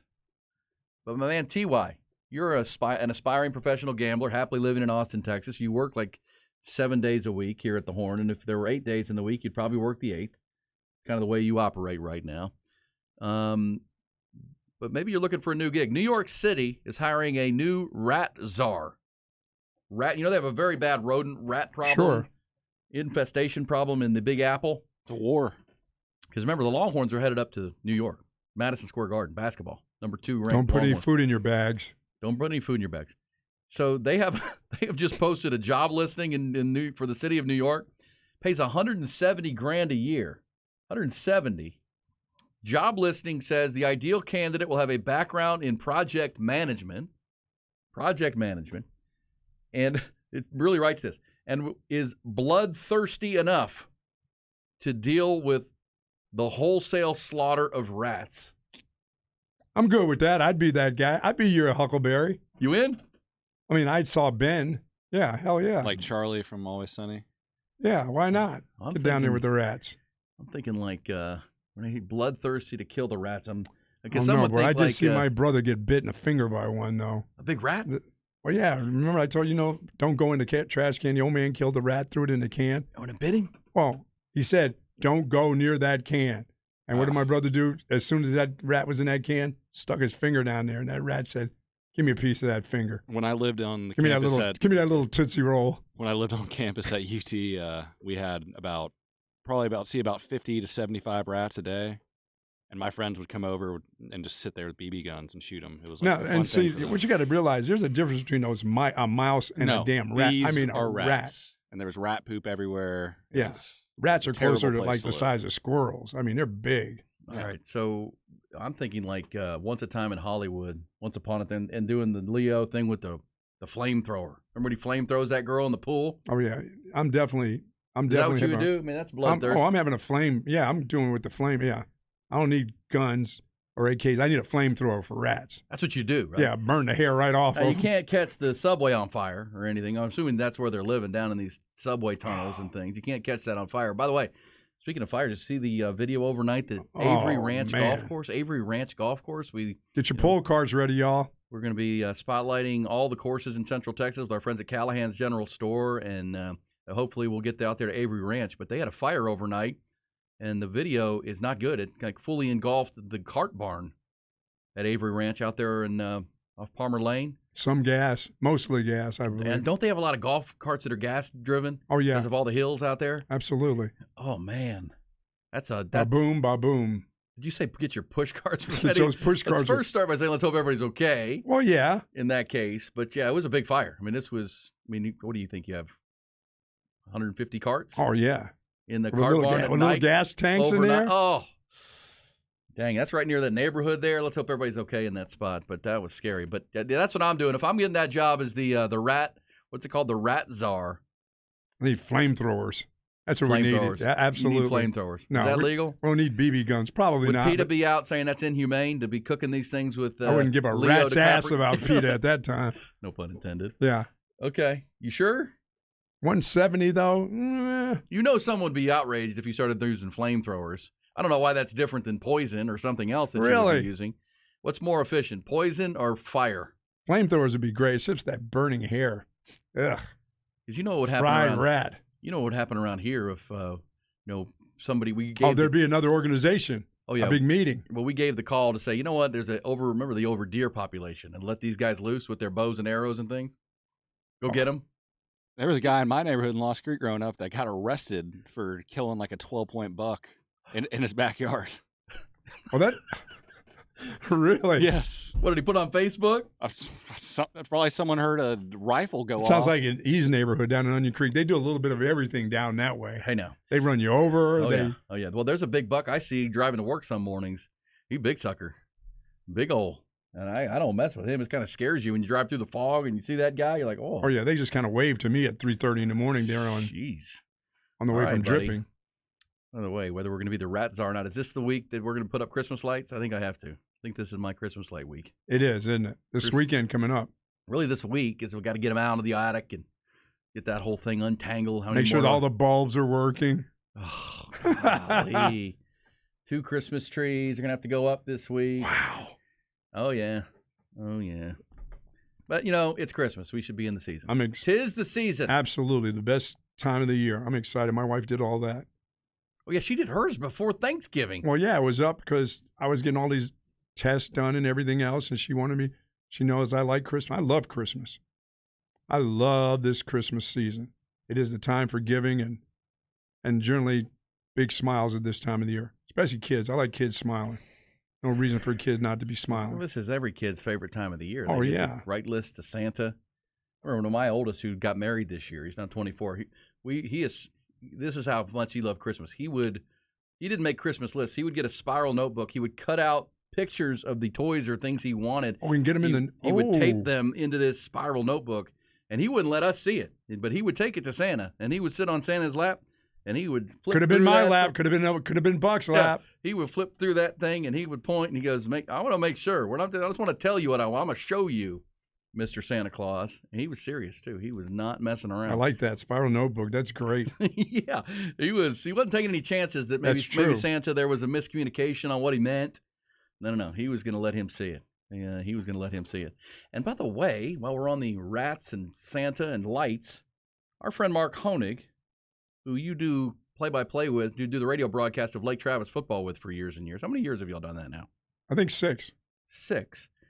He sent us a text yesterday that he was out. Oh, yeah, I saw that. Can that be true? He was out shopping with his I stole with his our wife. idea. He was at the Hill Country Galleria and just saw a gift wrapping service, guys, in HC Galleria called Bum Wrap. Wait a minute. They can't do that. Bum Wrap. Ty, you don't know this, but when you were listening to us as a kid growing up, we had the idea that this would be a nice way to generate a new business, is to round up all these people in the corners, the people experiencing homelessness. Yes, and some bums, especially the ones that had signs that said "We'll work for whatever" and willing to work. Absolutely. Wait, this is called Bum Wrap? Well, I don't know what's going on in Hill Country Galleria. Someone's going to have to fill us in. But our idea we're going to was, have a committee if it's called Bum Wrap. I know that. Like, get some investors, get them, train them up on how to wrap presents. That's all they had to do. Get them a shower. Yeah, we don't want all the presents smelling like cigarettes and liquor. Well, that's what happens when you get, because you remember the local gentlemen's clubs would do gift wrapping while you get your lunch. All the glitter all over your stuff. Glitter all over your stuff, and it smells like cigarettes. Oh man! Why does it smell like weird perfume? That's man, weird. Oh man, oh man! No, but that we said it as a good idea. We had a lot of people who corroborated and said, "Yeah, that's a good idea. Y'all should do that." I did have the Yellow Rose do mine one year. I know you did. I did. It did smell like smoke. But now and other odors. So someone who knows better than us what's going on in the Hill Country Galleria, as Mark Honig said he saw, there's a place that wraps gifts called Bum Wrap. I can't buy that. It's Bum Wrap. I don't think it's bums. No. We can't even call them bums anymore. No. And we shouldn't. We shouldn't? No. They're people. Well, some are bums. That's your opinion. Okay. But not all. Yeah, you grew up with bums and hobos. I grew up with hobos. And they were the train hoppers, right? Well, hobos, they'll look for a job. A hobo will look for a job. He'll go and jump on trains from town to town to get a job. Okay. A little stick and a dog with a patch over its eye. Yeah, that's a hobo. A hobo will He's work. moving for work. A bum ain't working. A bum just stands there and with a bucket in his hand saying, "Hey, throw some coin in here." There's a difference. I saw a guy in the corner this weekend that was wearing, he had the full Santa beard and he had a Santa hat on. I was like, that guy should be Santa. But what This is he the working guy- for? What are you looking for? He was at the corner, like right on Was he 1626. was he working for the Salvation? Did he have a Salvation Army kettle or just a, Oh, he a was just bucket there. He was just there. with a tin can? I mean, what Yeah. the hell? There's a difference. That could be the leader of the bum rap. There you go. We were going to give those people really good jobs. Pay them. Pay well, them. handsome. Shower. Benefits. I don't know what we were going to get out of it. We get to help out for the holidays, get people's gifts wrapped because we were going to get our gifts wrapped for free. Well, we know That's what we were that gonna would have been our gift. It was a very common thing among the male species who listen to our show in high numbers that we're not good at gift wrapping. Dude, I'm the absolute worst. I will declare myself. Are you better at playing Pictionary or wrapping? Because you said your Pictionary pictures are all stick figures people with with, boob. with boobs? Yes, that's it. Even a guy has big boobs. I mean, just massive boobs. I do stick figures. I will That's it. give myself this not I credit. cannot rap. No. When I sit down to rap, I actually try really hard. I really want Well, I always I try want it to hard. look good. I have that desire. I have You it know in what my I mean? head how it's going to go. I do not like failure when it comes to gift wrapping, and I will use a whole thing of wrapping paper for one Well, present. that's why you just use bags. Well, that's what I do now. Oh, yeah, I'm a gift- bad guy gift now. bags are so much Gift easier. bag with a ribbon on the top of it. It's very possible gift bags have put us out of business for that idea. But apparently Honig says there's a bum rap out there. I'm going out there to find that out, and then I'm going to protest. Yes, exactly. Yeah, because everybody's got so much time for protesting. Yeah, that's All day. right. Nobody works; they just protest. What are we doing? Protest your causes. That's important out there. Freedom of speech. All right, we'll come back. When we do, we're going to talk some Cowboys. Cowboys hung 54 on the Colts, and they only had 21 going to the fourth quarter. Pretty impressive show of dominance for the Cowboys last night. We'll get you details. Thanks for that 5-teamer, Dallas. Yeah, Way to go. and that finished off a 5-team parlay for the Bucs, so he's buying Christmas gifts for everybody, it appears. We'll also get into that NFL conversation. Bengals and Chiefs once again yesterday, tremendous. 49ers over the Dolphins, but Jimmy G is hurt, and everybody's chasing those fly, Eagle, fly at this point in Philadelphia. Details coming on B&E.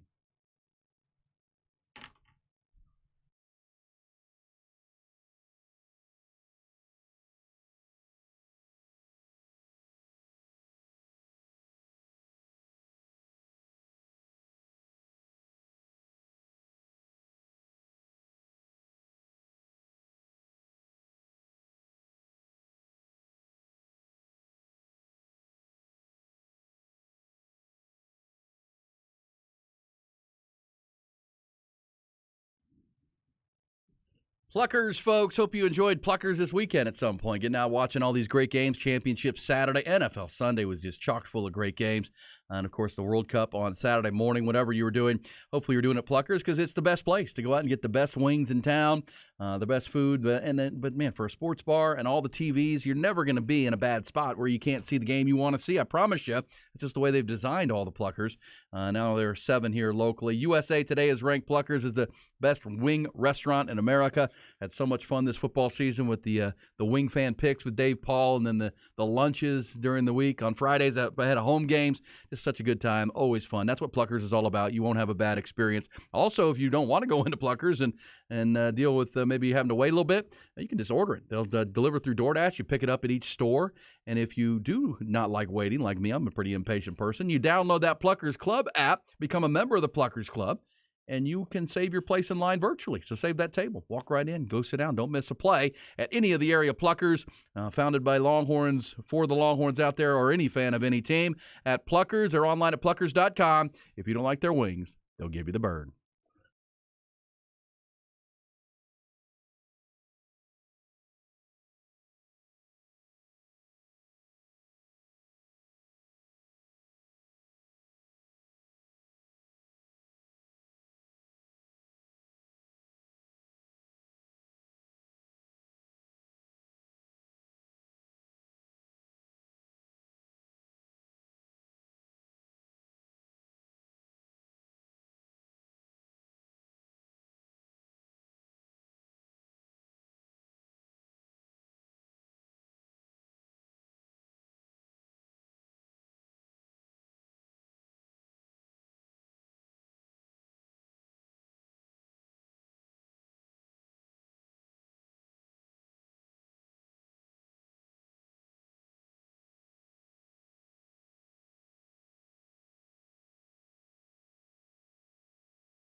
Ryan will play fake, and under pressure, he screens it right to the tight end. And it's fumbled by the tight end.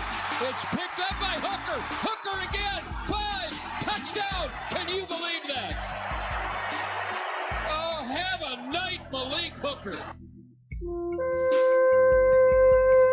There it was, your Viking Fence defensive play of the game, claiming the fourth quarter. Cowboys had gone up. It was 21-19 Cowboys after the Colts scored at the end of the third quarter on a 15-play drive, but Dak Prescott put the Cowboys in the end zone. They go up 28-19, but it still felt like after what the Colts had done on their previous drive, going 19 plays or 15 plays, 90 yards, that this could be a ball game because they were only down 20 because Cowboys went for 2, so it was 27-19. So you think, all right, this is an 8-point game, and Matt Ryan has gotten some things together since halftime, and he throws a little screen pass to Mo Alley Cox, and he gets ball just popped out. He just had terrible ball security. Ball pops out. Malik Hooker, remember he was the former Colt, as Brad Sham said there on the call. He was a first-round draft pick of the Colts, and he's now starring in the secondary of the Cowboys as one of those nice free agent pickups. Malik Hooker runs to the end zone. That is your Viking Fence defensive play of the Cowboys. Win 54, because that began the onslaught. They went up 34-19, and then, gosh, then it was 3 rushing touchdowns. Every one of the Cowboys running backs scored a touchdown from that point on. Tony Pollard found the end zone. Zeke Elliott got to the end zone, and yes, even Davis, the rookie, got in the end zone. Malik Davis. Cowboys. He looks pretty good. Hey, Pollard started over Zeke too. Jerry said it was for disciplinary reasons, but it could be an excuse. Yeah, well, they keep on starting him over him. He's going to be. There's some big numbers coming his way next year. But you know what? May not be with the Cowboys. That's why that rookie, the young guy, looking good, is a pretty good deal for the Cowboys. Well, look, I mean, if they let him hit the market, which I don't know if they can prevent Tony Pollard, but he is going to make some money because he's a dynamic football player. And I know the running back market is not super strong, but that kid, he can make plays. I mean, he can help a team. Now, I don't think he's going to get one of those blockbuster deals, but oh no, he's not going to break the bank. He's not going like Zeke did. Look, it's been clear for a while that he's their most explosive and best running back all around, Tony Pollard. But when Zeke was hurt and not playing, Jerry Jones was pretty adamant that they're going to still use both running backs because they believe the physicality of Zeke helps wear on a defense. And last night it was 17 carries for Zeke, 77 yards and a touchdown, and Pollard was 12. But he had more yards and scored 2 touchdowns because he throws in those explosive runs. I mean, he's 12 carries, 91 yards, long of 24. And Davis in mop-up duty had 29 yards and a score. That game kind of reminded you of, what was the Longhorn game when they were at Kansas? That game was over, but they would put in another running back, and he would take off and run for. Well, with Zeke, he's not as effective as a pass catcher anymore either. No, I just. I like the team. I like the Cowboys a lot. Dak, we mentioned all the numbers on offense since Dak has come back. They've become one of the most efficient offenses in pro football. I mean, Dak only threw for 170 yards, but 3 touchdowns. Yeah, I just don't like the silly interceptions that he gets. The ones where he's a late throw. That's late. You can tell. You sit there and watch him, and you say to yourself, that ball's too late. And then it ends up being picked because it's late. Yeah, and his receiver didn't finish the route. I felt like he got a Stephon Gilmore out there. He cut off the route, and they didn't call pass interference. But that's one where he's throwing to a spot, and his guy didn't get there. But yes, that was his one real. Yeah, bad and that's decision. what they say. His expectations are you're going to get to that spot. His receivers. It's kind of how you have to do it in the NFL. You got to throw to a spot and trust your guy to get there. And a lot of times, or sometimes, when Dak throws picks, that's the case. But look, they play like that against a playoff team. I mean, that'll hurt you because that's the one thing about the Cowboys in this game. Even though they win by a huge number, it was 21-19 going to the fourth quarter. And the question is, should the Cowboys be in a 21-19 game with the Colts at this point? Does that concern you? They overwhelmed them with 33 points, and the Colts waved the white flag. Meanwhile, over in Philadelphia, the Eagles, I mean, their game, they played the Tennessee Titans, and that's a Mike Vrabel team who's not going to give in. And that game was never in doubt. I mean, it was funny watching the Eagles. They came out, and they had like 2 procedure plays on the first 2 plays. They were behind the chains. Nick Sirianni, their head coach, is losing his mind over there. They're having to call a timeout on their first drive. And it's like these guys are discombobulated. Well, Jalen Hurts drops back, hits a 19 or like a 20-yard pass. And then they go right down the field and they score a touchdown. And you're like, oh, so much for being discombobulated. That was no trouble. Yeah, I kind of think they can just do what they want. For some reason, I think the Eagles, when they're at their full strength, their defensive line is better. They're up front guys. That's going to become. I mean, because I like Fletcher Cox. I mean, I still think their Fletcher pass Cox rush is pretty good, Ty. I mean, they were getting to Ryan Tannehill like. This is true for both the Cowboys and the Eagles. If they can get you to obvious passing downs, you're in trouble. And that's been both of their problems. Is when they do have issues, it's because they give up the run yards, and teams are able to stay ahead I like of the the chains. Cowboys when it comes to their passing defense. I just don't when it comes. Cowboys are number one in pass defense. Yeah, when it comes to just rushing against them, Jonathan Hankins, he made some plays last night. He did. Starting to get. I mean, that's the thing. It feels like both the Cowboys and now the Odell Beckham meeting will happen today. But it feels like the Eagles are getting better. I mean, I think the Eagles had a little bit of a midseason lull, but you got to give it to the Eagles. And even though all Cowboy fans say they're 11-1 through 12 weeks of football, that's pretty dominant. And they've played a lot of one-sided football games. They've had some close ones, but yesterday against a good Titans team, 380 yards and 3 touchdowns for Jalen Hurts. I mean, his ability to diagnose the defense and where he needs to go with the football, and then he can take off and run. I mean, how about this? They scored 35. And Miles Sanders was their leading rusher with 24 yards. 24. And the game never felt close. That's one of those, well, you got to be able to run the ball. Well, did they? Yeah, they're still that running back away from being a dominant team. And they held Derrick Henry to 30 yards on 11 carries. So there's that. And I think everybody got to see, whether you're a Tennessee fan or a Eagles fan, you probably shouldn't have traded A.J. Brown. Well, yeah, for sure. That might not have been the best decision. It doesn't matter. I mean, you can be a great running team with Derrick Henry, but the NFL, if you can't pass the ball down the field, you're probably not going to get to. You're not going to get it where you really, really want to, and that's winning games in the playoffs. You can't just turn around and hand the ball. I mean, they've got Derrick Henry. Derrick Henry has been just over the last couple of weeks. They have just hemmed him up.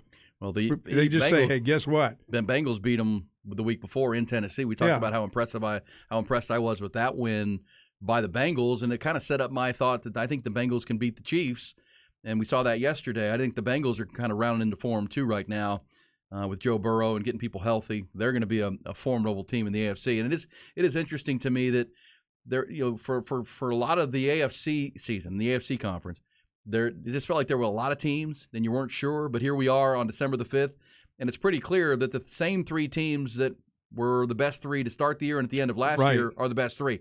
Buffalo, Cincinnati, and the Chiefs. Yeah, and the others are semi-pretenders, like the Raiders, who now won 3 in a row.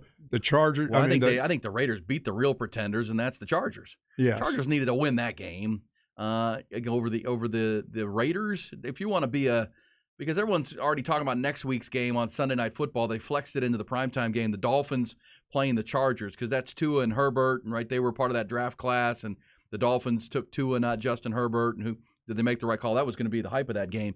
But in the end, the Chargers couldn't even beat the Raiders. And I give Josh McDaniel credit. They've now won 3 in a row in Vegas. Yep. Josh Jacobs is just handing him the ball. Yes. But that was a disappointing game. But you're right. I mean, I think everybody else in the AFC is a pretender at this point except for those 3 teams. I think the Bengals were in the Super Bowl a year ago, and I think they're rising when they're supposed to be. Bills are still probably the team. If Miller was playing, that would be totally different for me with the Bills. Von Miller, yeah. But he's not. And then there's the Chiefs, who are the Chiefs until they're not. But guess who's got the kryptonite? Joe Burrow. That's right.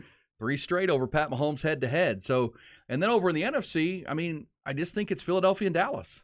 I have to eliminate the 49ers at this point because with Brock Purdy, I can't go there. I mean, yeah, and as much as I like the running back, what Kansas City's doing with little Ferdy Pacheco there or whatever his name, Isaiah Pacheco. I mean, I just don't. I just think the Chiefs are going to be there, right? The Chiefs. Well, yeah. It feels like Chiefs, Bengals, Bills. They hardly even threw the ball. I mean, Kelsey must have had 3 balls yesterday, 3 or 4 balls. But you know what? That's credit to the Bengals Cincinnati, and their defense. I mean, everybody goes into a game saying we need to take Travis Kelsey away, and they can't. The Bengals did. Travis Kelsey was a non-factor in that game yesterday. That's pretty incredible. That's good coaching. That's a good scheme. That's good. I mean, they took away the run game for the most part. They were going to let the Chiefs run the ball if they wanted to, but they still didn't let it kill them. They still didn't let it kill them, but they took Travis Kelsey away. I mean, you go into these games, you're thinking, okay, we cannot let Travis Kelsey beat us, yet week after week, the guy's got 3 touchdowns. Even with double teams, you're right. Like, how do we keep letting this happen? I give the Bengals credit because it's not like Mahomes wasn't looking for him when it mattered most. And what did Travis Kelce end up with? He had 4 one catches, 56 he had like yards. one in the first half. No, he had none in the first half, I don't believe. 4 catches, 56 yards. That's good defense. And I think because Joe Burrow is such a easy guy to root for that you forget about the Bengals defense. But the reason that they got to the Super Bowl last year was that defense. Yep. They made plays, and they beat the Chiefs in Arrowhead in overtime, and they went in and beat the Tennessee Titans. I think there's a lot of substance to Cincinnati, especially that offensive line gels together. In the NFC, though, where the Cowboys are, it's Cowboys-Eagles because the Niners have to be dismissed because of injury. You just can't you're not going to convince me Brock Purdy is going to lead them through the NFC playoffs, even with the talent on defense, even with Christian McCaffrey, Deebo Samuel. I know they're talented, and Kyle Shanahan's a good coach, but, man, you're down to QB3. That's not good. Are you forgetting my Minnesota Vikings? Yes. Okay. Well, I mean, should I? They're 10-2, but and they're going to win the division, so they'll be one of the top couple seeds in the NFC. But I watched them again yesterday. They're playing the Jets. They get up big, and then all of a sudden they've got to fight for their lives to win the game. It's like what they're playing spurts, Minnesota. Well, they didn't play well offensively, and that defense just gave up field goals. That's what held them in there was the defense yesterday. Well, the Jets have a really good defense. We know that, and if they could get some stops. But it was a quick start for Minnesota. Dalvin Cook scored an early touchdown. Justin Jefferson. It looked like they were going to blow the Jets out of the building. And the next thing you know, fourth quarter, they're trying to hang on. I don't trust the Vikings. I've seen them play the Cowboys, and they got whipped. I've seen them play the Eagles, and they got whipped. And that's where it is. It's Cowboys-Eagles. But one more time, here's the issue for the Cowboys. If you don't win the division, you're going to be a wild card team. And guess what? Guess who plays tonight, Monday Night Football? Tom Brady. Tom Brady and the Buccaneers. They're playing the Saints. If they win that game, they're going to be 6-6. Are they really getting better? Is anybody noticing them actually getting better, though? I thought they were, and then they went into Cleveland and lost to the Browns. Remember, they came out of the Germany game, and they won.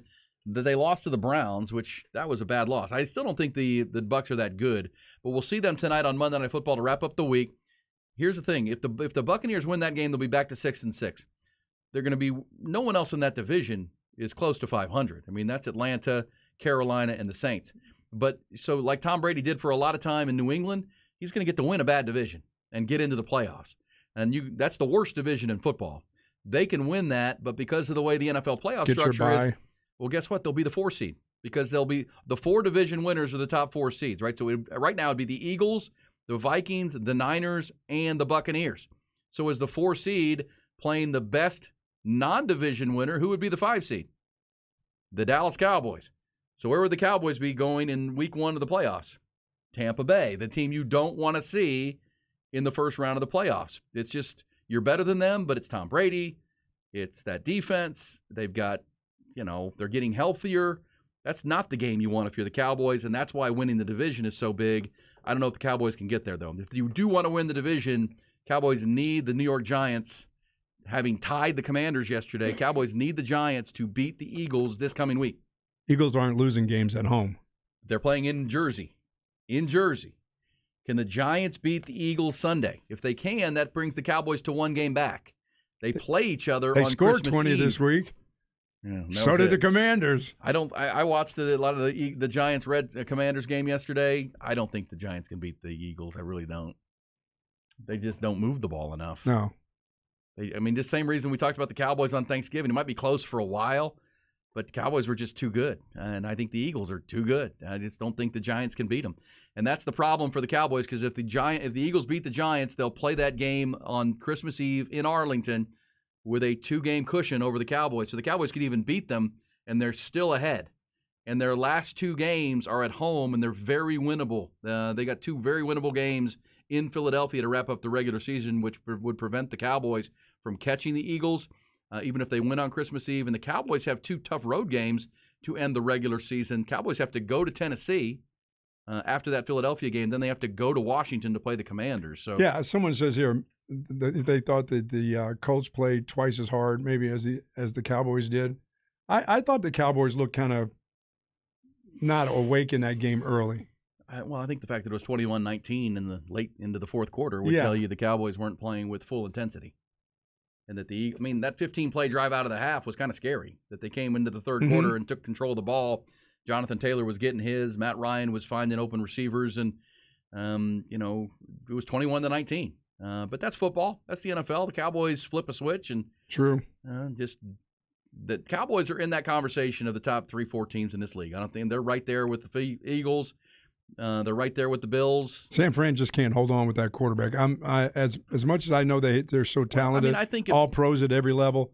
Without the quarterback, Brock Purdy can't. I mean, he'll be okay during the regular season. If the San Francisco 49ers were fully healthy, they're probably the team to beat. I mean, with Christian McCaffrey, if they have Elijah Mitchell and Deebo Samuel, and their defense is dominating, I don't think there's any doubt. And I don't think the 49ers will be an easy out in the playoffs, even with Brock Purdy. I just don't think Brock Purdy is quarterback 3 is going to lead you. He's a rookie, and because he's been a rookie, he hadn't played much. I mean, think about what the 49ers have done this year. When Trey Lance got hurt, they had to completely revamp their offense. Mm-hmm. They were coming into the season with a completely different offense that Trey Lance was going to run. He gets hurt, and now here's Jimmy Garoppolo, who fortunately is still here. And we got to go back to what we were doing that we didn't really work on much through camp, and that's what's been a work in progress. But it felt like they were finally getting this offense cranked up, and in the back-to-back weeks, they've lost Elijah Mitchell again, and now they've lost the quarterback, which I think that takes them out of the conversation. And somebody said, stop sleeping on my Seahawks. Hey. No. They're going to be in the playoffs. Well, they need to be playing at home because them on the road, not so much. Well, listen, you realize that in the NFC, every team in the Cowboys division has a winning record. All 4, right? Even the Commanders and the Giants, who took a tie yesterday. In the entire rest of the conference, there's only 3 teams with winning records. 3. That would be the Seahawks, the 49ers, and the Vikings. Everybody else in the conference has a losing record on December the 5th. That's pretty incredible. The power of the division is in the conference is in the East, without a doubt. All right, we'll come back. When we do, we'll reset these top stories. TCU is Final Four bound. We'll also get you ready for a busy week here on the Horn and get it handed off to Light the Tower. It's B&E on a Monday.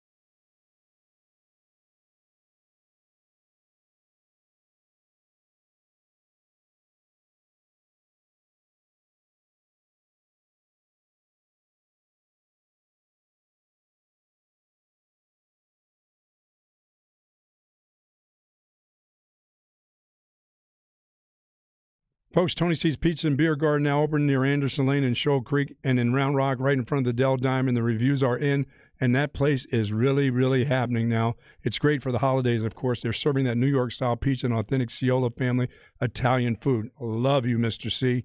Few things go together better than New York-style pizza and ice-cold craft beer. And they've got 30 right there on tap just for you.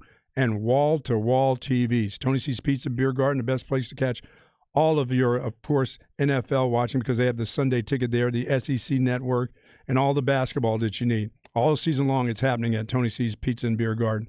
Tony C's Pizza and Beer Garden now open for lunch and dinner in Round Rock in front of the Dell Diamond, and in Austin right there near Anderson Lane and Shoal Creek. I'll join you at Tony C's Pizza and Beer Garden.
Second down, snap to Prescott. Read option, handoff Elliott, pushing, goal line, touchdown Elliott.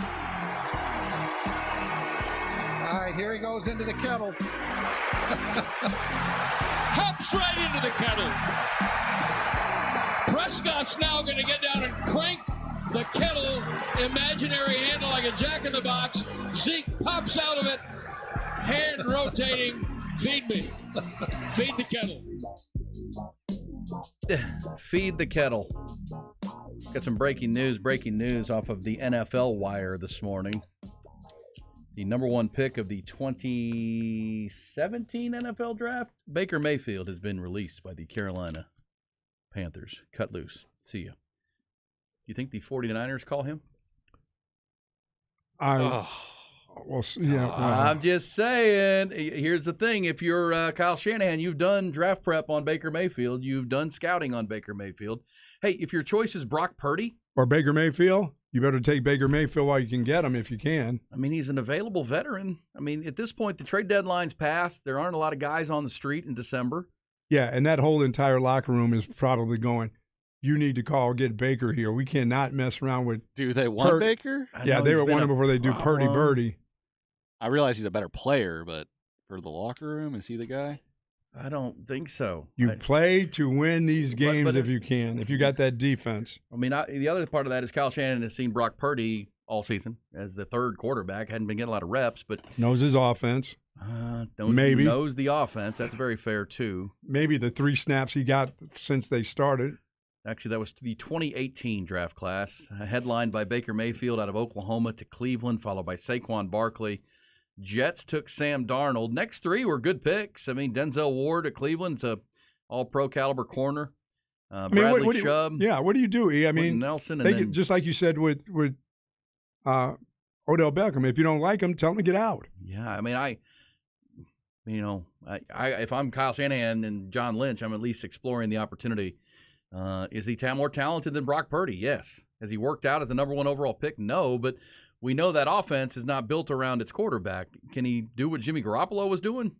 Probably. Well, that's kind of you got 3 weeks, 4 weeks, you're going to win the division. Well, Seahawks are there with you a little bit. They're hanging. I like what this texter says is no QB an option. I think Kyle Shanahan might. If you saw him before the game warming up, I bet he's still got that arm going. Oh, yeah. It's like Kyle could rip it.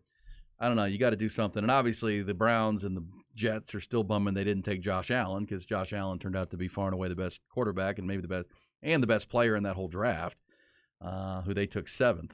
But that's the way that draft fell. So Baker Mayfield released today. We'll see. Drew Brees to the 49ers. No, he got struck by lightning. No, that's not true. That ain't true. That was for rumor. Didn't happen. Okay, so looking forward to a busy week, Buck. I mean, this is just getting warmed up. We've got the Final Four set. We've got the Longhorns in the Alamo Bowl. We'll have the Longhorns going back to practice to get ready for the Alamo. We didn't have bowl practice to cover last year. We also have the portal today.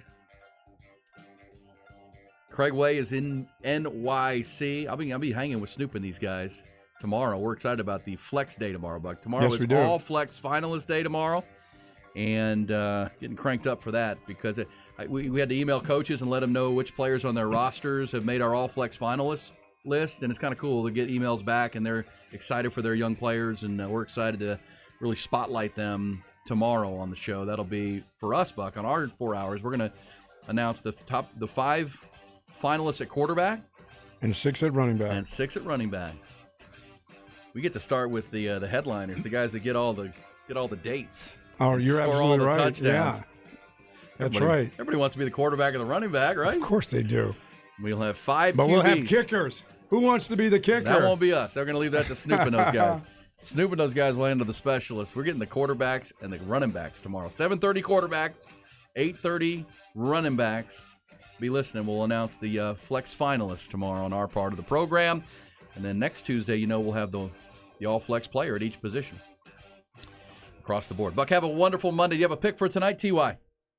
Bucks minus 3.5. Bucks minus 3.5 at home on Monday Night Football. Run with it. Have a great Monday. We'll see you Tuesday morning.